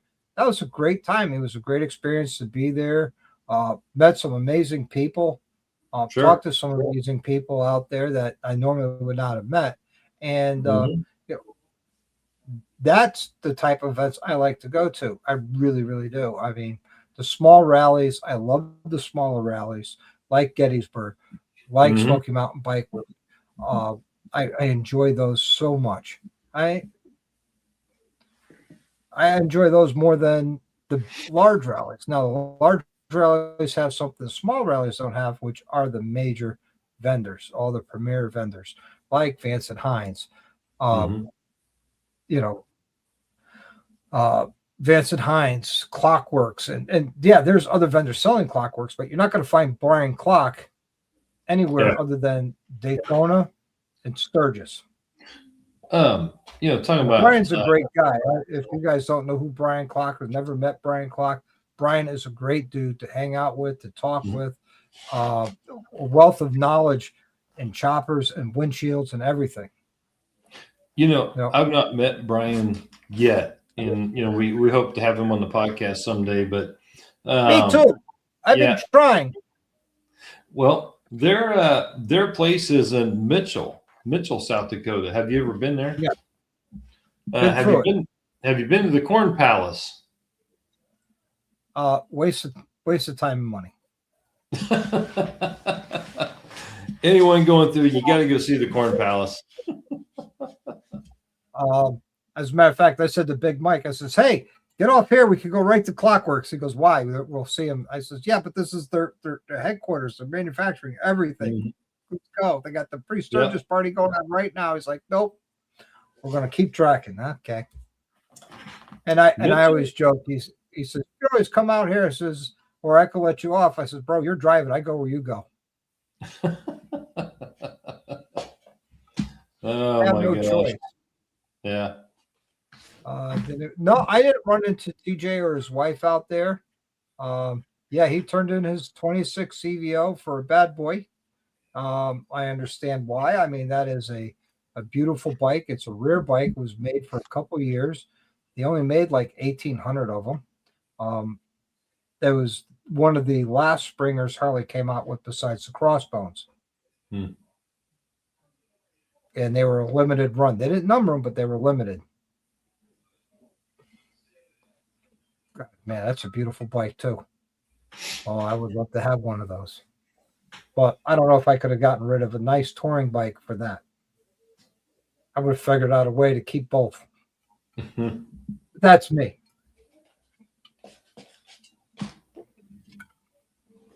I mean, I met Zach Ness down in Daytona, Arlen Ness's grandson, who's now running Arlen Ness. Yep. I mean, I met and hung out with Brian Clock in Daytona. Same thing with Billy Lane. Met him, hung out, and went drinking with Billy Lane. Well, he doesn't drink, but I drink. We had a great time hanging out. I mean, you don't meet these icons or pinnacles of our community at the smaller rallies, and that's what I love about the larger rallies. Yeah. Plus, all of our close friends go to the large rallies. Like, just about everybody here in the side chat was in Sturgis, and we got to see each other at least once and hang out or ride for a few days. Like 7-1 Traveler and Corey, were there riding with us most of the time, and we got to ride with Chris and Missy, and we joked around that we finally get to ride together. And I was thinking about it on our ride. I'm like, this is actually the second time Chris and I got to ride together. First time when he worked for Blockhead, we met at Blockhead's garage and we went down to Ace's bike night in Orlando. Yeah. So that was fun. And he's like, "Oh yeah, that's right. I forgot about that." Yeah. So when that video comes out, it's going to be funny with Chris and Missy in it. It is funny. I just uploaded it yesterday. It'll be about out in 3 weeks. Yeah, I wish we could have got together, done some riding, but you were actually taking off on that. You were taking off on that Sunday when we were really kind of getting into the thick of things. We were pulling out of the campground at 6 a.m. on Sunday. Yeah. Mike let us sleep in. He usually likes to leave around 3:34 in the morning. Yeah. So he let us fall asleep in until about 6. Well, we were just getting started on Sunday. Yeah. So yeah, we were rallied out. We 1,250 miles already in on the bikes at that point. So did you get to ride Nemo? No. Oh, you missed out a good ride. It's a mountain road that goes through the town of Nemo. You can pick it up over there by Black Hills Harley Davidson. It'll bring you right into Sturgis. Then from there you can pick up I forgot that 14A, I think it was, brings you into Deadwood, which will bring you right into Spearfish Canyon, into Spearfish. It would be a nice big S ride, a lot of mountains, a lot of great views. Oh, it's an awesome ride. Yeah, like I said, we did a lot of things for the podcast while we were there, and then smart. we had 3.5 days of writing, so we did get a lot of stuff in. But next year when we go back, we hope to catch a lot more rides and Right see on. more things like Nemo and Spearfish Canyon and Deadwood and stop in Custer and those the small towns, Wildlife Loop, and yep. So we're hoping to do some more of that next year when we're out there. So one of the nice things about where we stayed at Chris's campground in Spearfish, if we came out of the campground, made a left, a quarter mile, we're at the main road in Spearfish. Mm-hmm. Take a left and go to the next light, quarter mile down the road. You make that left, you're right on Spearfish Canyon. So I was literally half a mile from Spearfish Canyon, and we rode that almost every day, in and around through Deadwood, or on our way out to 385 to head towards any Needles Highway or Iron Mountain Road to Crazy Horse or to Mount Rushmore. Now, did any of your crew make it out to Alzada, Montana on Tuesday? I don't know, because we left on Sunday. Talking about Topless Tuesday. Yeah. You're familiar with it. I'm surprised. Most people don't know about Alzada, Montana on Tuesdays during the rally. Not my first time in Sturgis. I've been there on that Tuesday, and you need to go and see that once, and seeing it once is enough. It is quite the experience. That's a nice way to put it, man. And if you do go, please be respectful. Do not keep your phones in your pockets. Don't bring cameras in, because you got to just be respectful. I mean, really. Yeah. It's a sight to see. Yeah. Good night, Bob. Have a good one. Yeah, he says, Bob, thanks for being the victim for the evening. I wasn't much of a victim, though. I mean, I was expecting a whole lot of feedback and a whole lot of bashing, and it was actually pretty mild. I'm surprised. Well, I mean, really, you can't bash too much on an Indian, because there's not much to bash on it, because it's a girl's bike. I mean, come on. And you throw your leg over it, and you grow a vagina. Oh my gosh. Good Lord. I don't even have anything to come back with that on. That's okay. I understand. When you get your Harley, then your balls will drop again. I understand. Get back on the motorcycle. I understand. Oh my gosh. But no, I stopped in. I hung out with the guys at Tab for a little while. I said thank you to them. They gave me a nice steep discount on. Wasn't free, but they gave me a nice steep discount on my mufflers and the Z-rings for the new bike. I was very appreciative of that. Mm-hmm. Stopped in and talked to the guys over at Figurati, hung out with them for a little while.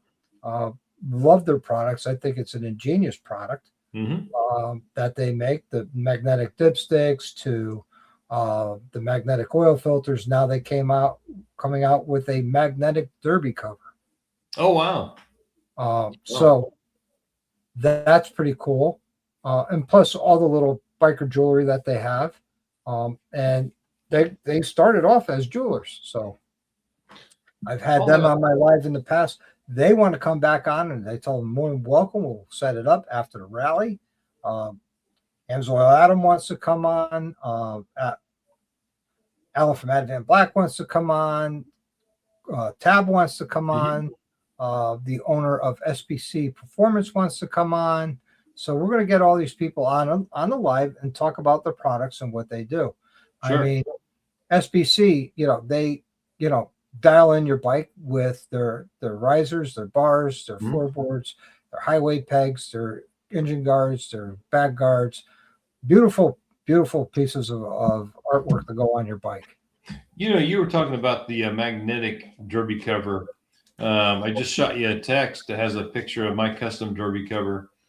There's a company out there called Carlisle Customs. They're in Ohio, and they do custom machining. They will design you a custom derby cover. They do parts for Harley, for Indian. They have a really nice variety. But if you send them something that you want done custom, they will actually they can do it in aluminum, then with black lettering, or they can black it out and then put the lettering in. Yep. And they can do a custom design on derby covers if you want. Carlisle Customs. I have a beautiful custom derby cover on my Road Glide. It's got my airborne tab on it. It's got my combat action badge on it. It's got my jump wings on it. It's got my aviation wings on it. It's got my Iraq and Afghanistan deployments on it. So, and that's been on my 18 Street Glide, my 19 Road Glide, my 22 Road Glide, and now my 26 Road Glide. Yep. So I think I got my money's worth out of that derby cover. Yeah. So can't complain about that. Just recycle that derby cover from bike to bike to bike. I keep the original, so when my time of fostering a motorcycle is up, I put the original one back on it and I keep that one. Yeah, absolutely. Someone I looked at somebody that says, yeah, well, my motorcycles are my kids. And they said to me, more like a foster parent. You keep them for a little while, then you get rid of them. I'm like, yeah, you're right. I foster them for a few years and I get rid of them. Yeah, that's kind of what I've done. Actually, the last 3 years in a row, I've kept them less than a year. So I've rotated my foster kids in and out pretty quick. The shortest I ever had a bike was maybe 5 months, and that was my CVO Pro Street Breakout. I didn't even get to the break-in service on it. Oh, really? Yep. Hey, I'll be right back. I got to go make more room. Can you give me a minute? You run the show? Man, I'll tell you what. I've reached a high point in my career when I got to run the Doc Harley show here. So Doc left me all alone. All I can say is like, share, and subscribe on the Doc Harley page and show here. Make sure you support Doc and the things that he does. Does a lot of good things on here. So, but we've been talking about Sturgis, been talking about some of the things that we did out there. This year was my third trip out. Made a trip with another group the past couple of times, and then this time with the Throttle Iron crew. C. Marty 9101 joined us while we were out there, and we were able to get a lot of good footage and things for him. But overall, it's just been a really, really good experience.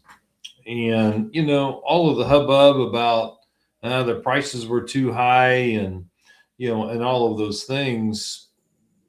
For me, it's just been par for the course. It really has. And most of the rallies and I'll say bike gatherings, that I've attended, it's kind of commensurate with those. And I really don't see too much of a difference, at least from my perspective. So you have a perspective? Talking about Sturgis and bike gatherings in general, and having this been my third trip, and from my perspective, really this time wasn't, from a cost perspective, much different than the others, and from some of the other gatherings that I've been to. So just what it is. Yeah. Well, usually I spend about 7,000 to 8,000 in Daytona. Mm-hmm. But usually half of that budget is playing with the vendors and buying just about everything I want while I'm down there. So this year I was like, saving money left and right to go to Sturgis. And don't get me wrong, I don't regret going.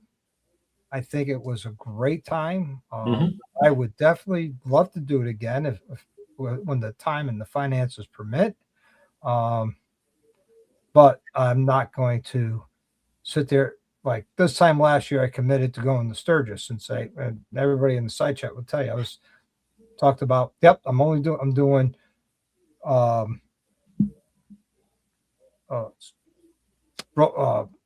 in the Mountains, a day trip to Laconia, just to get my audio done on the bike from Sound Digital, and then Sturgis. And that was it.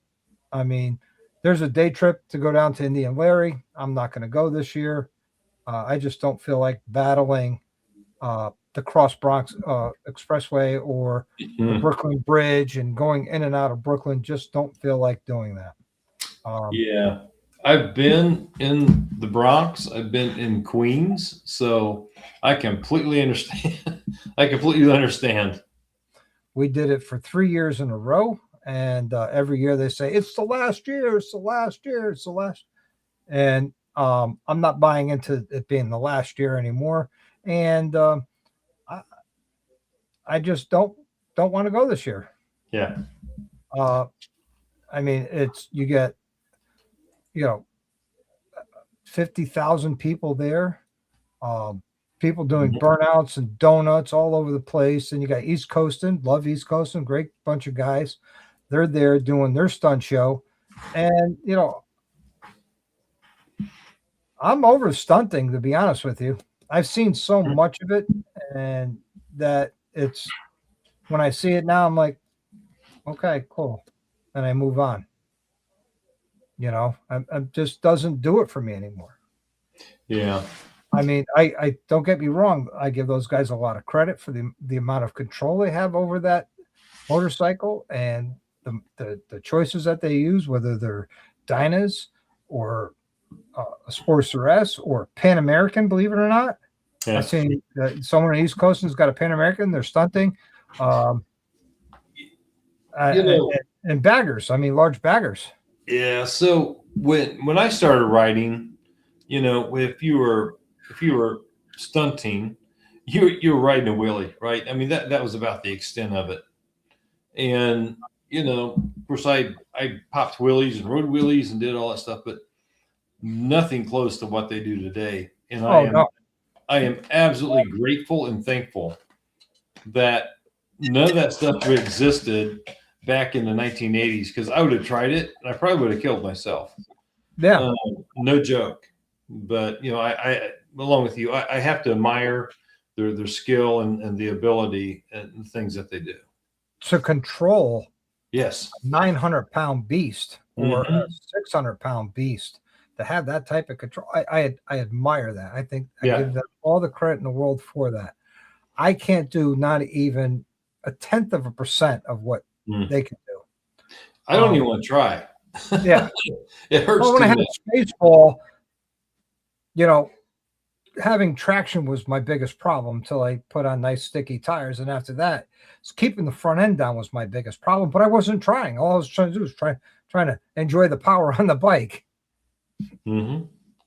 And then I learned if I lean forward just a little bit on the bars, the front end will stay somewhat on the ground. Somewhat. Yeah. I'm not into that kind of riding and things anymore. I went through the sport bikes and early on, and I'm just it hurts too much when you mess up. Yep, absolutely. And at my age, and you're not too far behind me, it takes a long time to recover. Absolutely does. Absolutely does. Corey is here. Hey, Corey. Hey, Corey. So, did you get to see Corey at all down there? He was there with his dad until Wednesday. I did not. I did not run into him. like I say, we were at the dealership on Sunday, and then after that, we were all over the place. Yeah, After that, so I did not run into Corey, sadly. understandable. Half a million people. I mean, come on, needle in a haystack. Just curious, because you never know who you bump into. The strangest thing happened to me though. The day of my meet and greet at Suspension Technologies, which was Friday, the 7th. We were walking down Lozelle, went up to Main Street, came down Main Street to 4th, basically did a big square. As we're coming down 4th, there's the root beer vendor where you spend $25 for the cup and you get free refills all day. Yeah. And so we stopped to go get a couple cups and some root beer. And there's a gentleman in line in front of us, and he's talking to the vendor. He looks at the vendor and says, whoa, stop. This will take a minute. I need a minute. And the vendor looks confused. I'm confused. He turns to me and he starts bowing and says, Dr. Harley, I can't believe you're here. And I'm like, dude, stop. Relax. I'm just a man. It was it was the weirdest thing. It was awesome that it happened, but it was weird at the same time. Not weird in a bad way, but made me feel a little weird. Like I'm just me. I'm nobody special. Yeah. That's happened a couple of times with Chris and Max and I, and on some of the gatherings that we went to.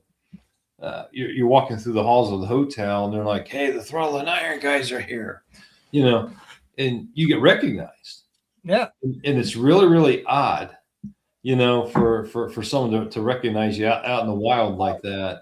Yeah, and the first few times it happens, it kind of sets you back a little bit.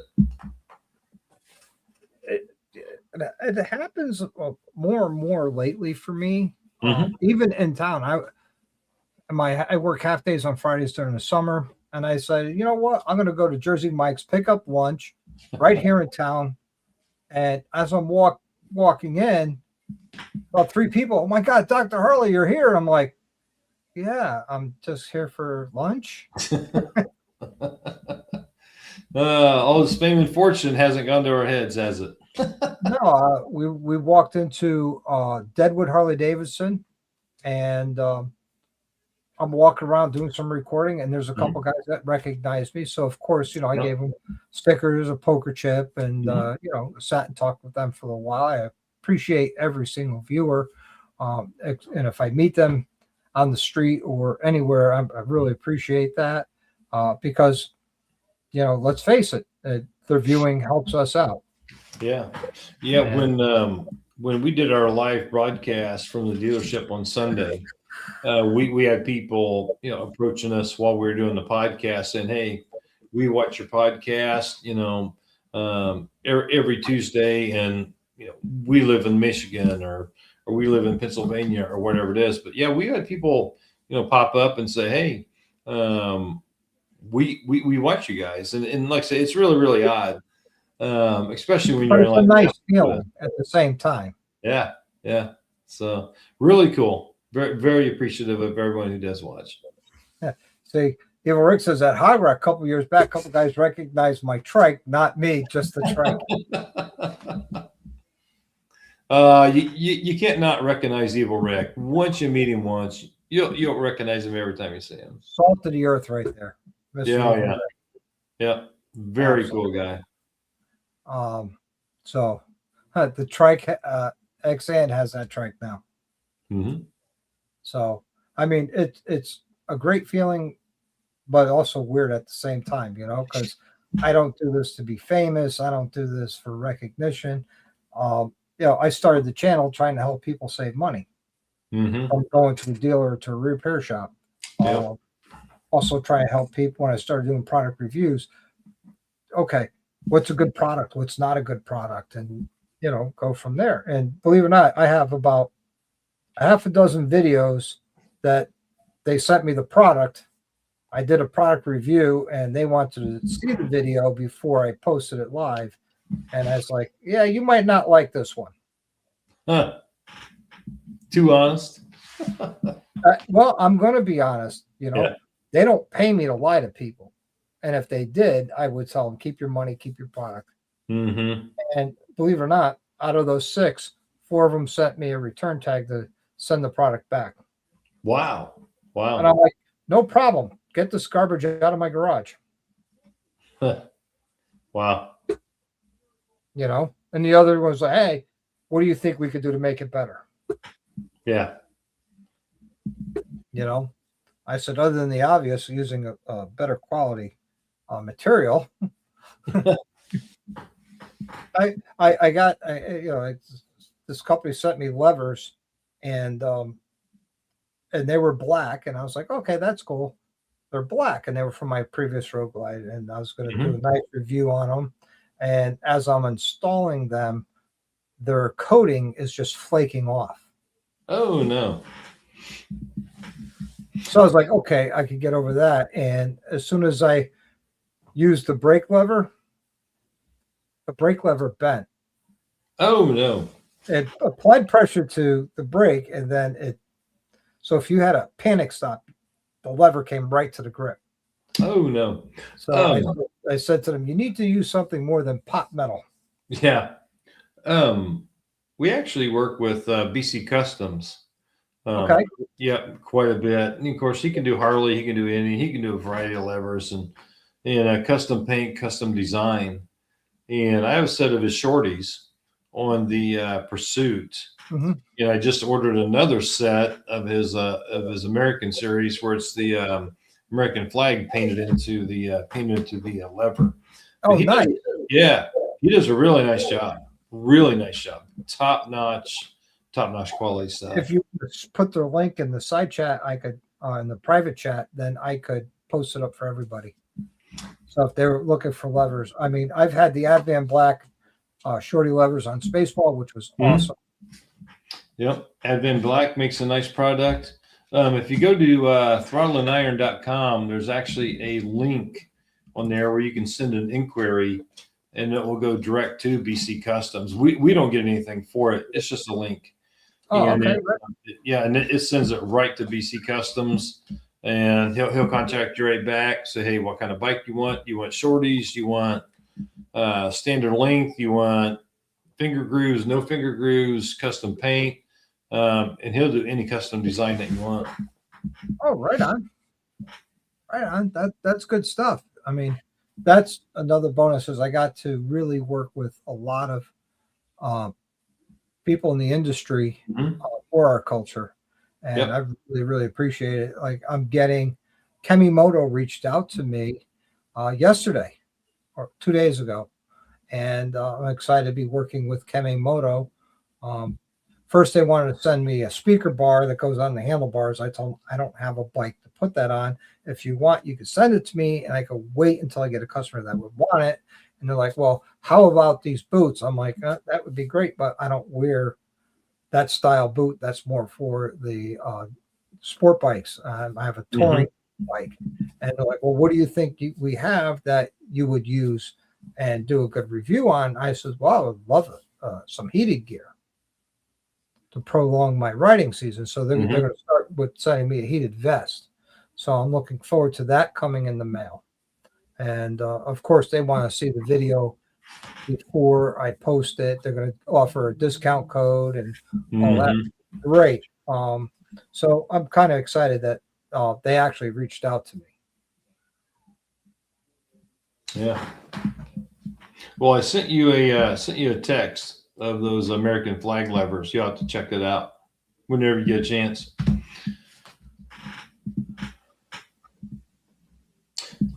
Yeah, the derby cover. That's pretty cool. Yep. And that derby cover was a custom design. I sent over a picture with the script and everything to Carlisle Customs, and he sent me a proof back within about 4 hours. And the same day I had it on order, and about 4 days later I had it on the bike. So, that's quick turnaround. Yeah. Yep. It really is a really quick turnaround. So I mean that's the beauty part of being on YouTube is one, all the people you meet, and you create this community, and you create these friends like you and I would never have met if it wasn't for YouTube. Same thing with Corey and 701 Traveler and everybody else in the side chat, other than my wife, would not have met because of YouTube. And you create your circle of friends, and it grows and it continues to grow, and it's amazing. It really is. And then you get to work with these great companies, whether they give it to you at a discount or not. I mean, I had to pay for all the carbon fiber I ordered from Advan Black, but they gave it to me at a much better discount they were offering at the rally. So I was very excited about that. So that was good. Let's see. Evil Rick says, do they make seats? Doctor needs a seat for the chopper. Actually, Evil Rick, I'm going to be making my own seat here soon. I'm going to be going to get the fiberglass and the resin, and I'm going to do my first attempt of making my own seat pan. And once that cures and I'm happy with it, then I'm going to order some high density foam and get that and make the foam. Now, as far as wrapping the seat, I'm going to bring it to an upholstery shop. Says, hey, wrap it. But I want the seat pan to be at least a 1/4 inch thick of fiberglass. Send it up to Alligator Bob.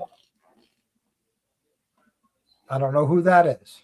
Oh man, he was on our podcast a while back. He does seats for every make and model you can possibly imagine.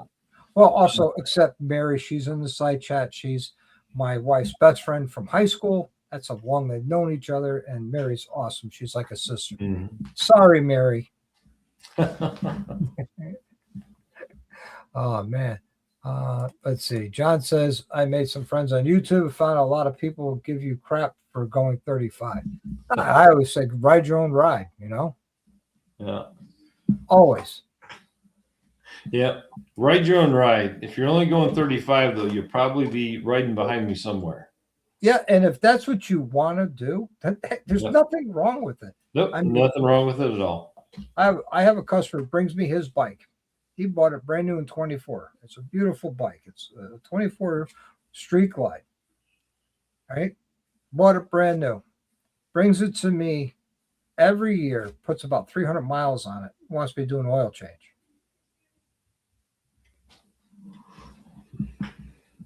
Man. Out of that 300 miles on it, 50 miles that's going to and from my house. 25 miles from each way.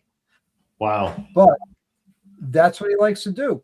I could see him at the barbecue, having a barbecue at his house, pulling the bike out, talking about all these great rides he wants to do. And at the end of it, he puts it back in the garage.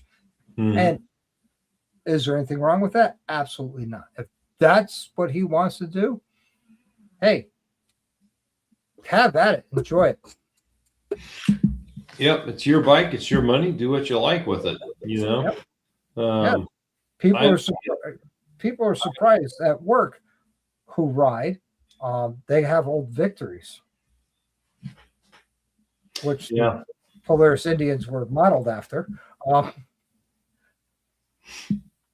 he's got an old Victory, and he's like, how many miles you got on that new bike now? So I got just over 6,000 miles. He goes, oh my God, you got more miles than I do. Well, there's nothing wrong with that. I like to ride. He goes, so do I. I just don't have that time. I says, I understand, but that's okay. Yeah, a lot of folks don't. I have a little bit different philosophy on the bike. I buy a bike to consume. I buy it to put on miles. I buy it to wear out tires. I buy it to run tanks full of gas through and take it on adventures. So I'm hoping on this pursuit before the end of the year I'll have 25,000 on it. That's my goal. I'm at 21 and change now. So that's easy to do. I just have a little different perspective. I buy the bike to consume. I want to ride it. I want to wear it out, and I want to get another one. So I want to ride it. I want to ride the piss out of it. I also want to preserve it. Yep. Yeah.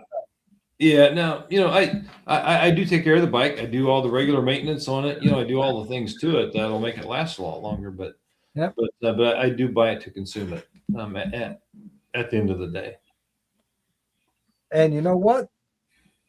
That's fine too. If that's what you want to do, perfect for you. Yep. Perfect for me might not be perfect for some people. Some people. Yeah, exactly. Exactly. There is the one rule of the motorcycling community: enjoy your motorcycle. That's the only rule. If you get off your bike, you don't turn around and look at it, you bought the wrong motorcycle, number one. Also, if you're not enjoying your motorcycle or enjoying the ride, you bought the wrong motorcycle. Agreed. Those are the only rules. Mm-hmm. There is no, you have to ride this many miles. Nope. If you don't, you're not a real biker or whatever. I don't care. If you ride 10 to 20,000 miles a year, right on. If you ride 1 to 5,000 miles a year, right on. Yep. Right. That's all that matters. Yep. Absolutely, man. You're 100% correct. And honestly, I don't care what somebody rides. I really don't. I mean, I had a friend of mine who had a Honda Rebel, a 250. And when we met, I says, "Hey, we should go for a ride sometime." He goes, "You want to ride with me?" I'm like, "Yeah, why not?" He goes, "I have a Rebel 250. I don't care." Yeah. Are you in the wind? Yeah. Okay. That's all that matters. Don't ask me to ride it because I don't want to ride it. But yeah. We'll ride together and we'll have a great time together. Yeah. I know on Throttle Iron, we do pimp the Indian brand a little bit. We've had a little bit. Yeah. We've had Harley Davidson dealership owners on. We've had some custom bike builders on. You've had me on. Yeah. Yeah. The folks from Cycle Source, who are very Harley oriented. So from a bike perspective, I ride an Indian currently, but I will say I'm motorcycle brand agnostic when it comes to what you ride and how you ride. It does not matter to me. Yeah. And again, you just never know. You might come to my house next week and see a new Road Glide in the garage. Just don't tell me a slingshot's a motorcycle because it's not. Well, no, I will never do that. But I am brand agnostic, and whatever I happen to take favor in when I'm shopping, if it impresses me the most, that's what I'll buy. Yeah. So. Yeah, that's why I said, if your budget allows it, take a look at the CVOSTs. I think you'd be completely surprised because you have a lot of different ride modes. You have rain mode, you have road mode, you have sport mode, you have track mode, you have track plus mode, and then 3 customizable modes. And I'll be honest with you, I rode Needles Highway, Iron Mountain Road, Spearfish Canyon, Nemo, all in track mode. And it wasn't to have the higher RPMs. It wasn't to have the throttle sensitivity. No, what was important for me was to increase the engine braking. So if you're coming into a corner and you let off, your engine braking is increased. So it's a lot better to engine brake into the corner and then throttle through. Sure. And that's what to me was important. And it took a little while to get used to the throttle sensitivity on the bike. And once I got used to it, it's, I prefer it in track mode. Good night, PA Biker. Have a good one, man. Yeah. I leave this pursuit in sport mode most all the time. And it's kind of the same thing. They're really not changing the fuel map. They're really changing throttle position versus fueling solution. And percentage of fueling at X percentage of throttle. Yeah. So, but I leave mine in sport mode all the time. For the same reasons. I like to carry a little more speed coming into a turn. I like the engine braking when I'm coming into a turn. Kind of for all the same reasons. Yeah, and when I had the Screaming Eagle Pro Street tuner installed, that was a nice collaboration with Hartford Harley and Harley Corporate on that. And once we got done, I looked at the tech and says, "Hey, for giggles, let's put it in track mode. Let's see if we get any gains or any increases." He's like, "Yeah, that's a great idea. Let's do it." So we put it in track mode. We did a pull, 0 gains, except it runs out longer because the rev limiter is pushed out. We put it in track plus, no gains.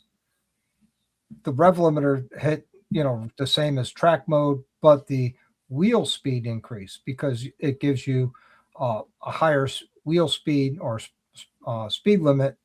Limiter is increased on it for a 4-second time. Sure. So that was the only gain, was that the wheel speed was a lot faster in track plus than it was in sport mode. But as far as gaining any horsepower and torque, none at all. But the throttle sensitivity was quietly increased between sport and track, and then from track to track plus, there was a slight increase in the throttle sensitivity. But that's it. Yeah, I've talked to several tuners, and the big difference is the throttle percentage versus position. So when you're running stock mode and you're at half throttle, it's half throttle. Yep. When you're running in sport mode or track modes and you're half throttle, it's at full throttle. Yep. And that's how you get those torque and power gains, at a lower throttle setting versus the stock setting. So, yeah, talked to several tuners on that. Awesome. That's good. See, and that's all good stuff to educate people on, because you're not really gaining anything other than throttle sensitivity and a higher rev limiter. Yeah. And for a 4-second burst, a higher speed limiter. Sure. On the Harley. And everybody's like, "I hate having the speed limiter. I said, how often are you hitting that speed limiter?" Oh, never. I said, "So what's the difference if it's there or not?" That was one of the main things I wanted to take out with the tune. Was that speed limiter. Now, I don't go past what the speed limiter was set at very much. But when I want to. And that was one of the things I absolutely wanted to get shut off on that pursuit. So that's a nice thing to have, if you need it. But I mean, you're talking 6 digits plus for speed. You're not in that for very long. No. Good night, Mary. I mean, really, let's be honest with yourself. How often are you at 110 plus for a period of time? Not very often. No. And as far as fuel economy goes and track mode, I was getting 50 miles to the gallon out in South Dakota. The bike just loves South Dakota. Yeah. And I was 2 up the whole time, and I'm getting 50 miles to the gallon. Like, wow, this is like hybrid kind of fuel efficiency. Yeah. That's actually one thing. After I had my tune done, my fuel economy increased. Because it's running more efficient. Yeah. So I did the cat delete. I did a high flow filter. I had a tune plugged into it. And before, when I was filling up, I would get 215, 220 mile range. It's not uncommon now. I see 260, 270 range when I fill up. So definitely an improvement after the tune. Yep. So I'm trying to do a major upgrade on the bike this winter. I'm about 60% there, and that is going from 121 cubic inch to 135 cubic inch. So I'm looking forward to that. Yeah. How big is the tank? You said it's 5.6 gallons, right? Yeah, I believe the tank is 5.6. Yeah, Harley just says 6 gallons. I think they're stretching that a little bit. I think it's like 5.6 or 5.8 myself. Yeah, my street glide was 5.9 if I remember correctly. Yeah, I mean, I've never run any of my bikes out of gas, but Me I've neither. come into where the gas light was on for about 10 miles getting to the next gas station. Yeah, I've absolutely done that. Don't like to do it, but I've done it. Yep. I haven't had the fuel light come on this bike yet. So I know on my previous Road Glide, when the fuel light came on, it came up, GPS came up, says, "You want to know where the closest gas station is?" I'm like, no.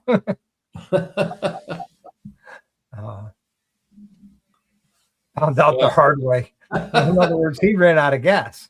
Yeah.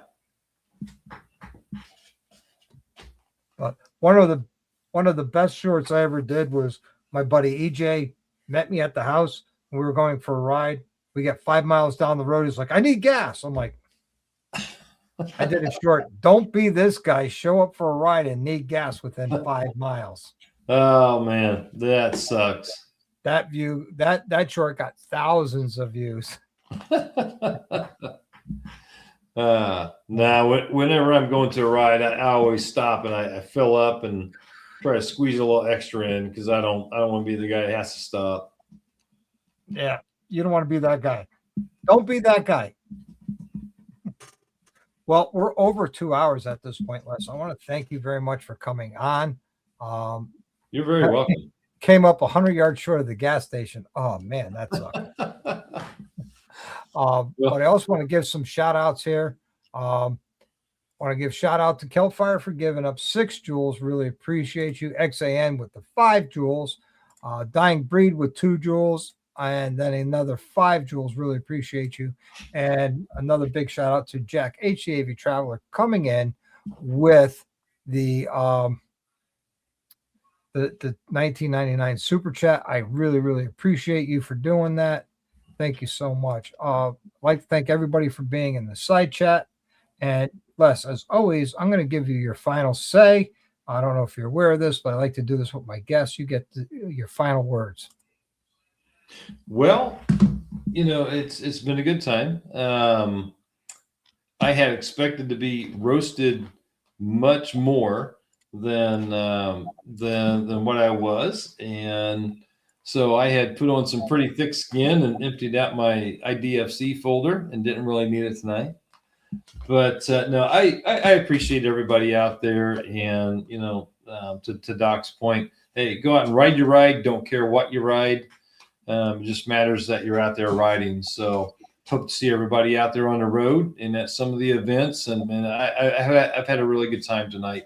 And I would come back on anytime that Doc Harley would have me. Well, Les, you're welcome anytime. I couldn't say it any better myself. And with that, don't go anywhere. Hang out.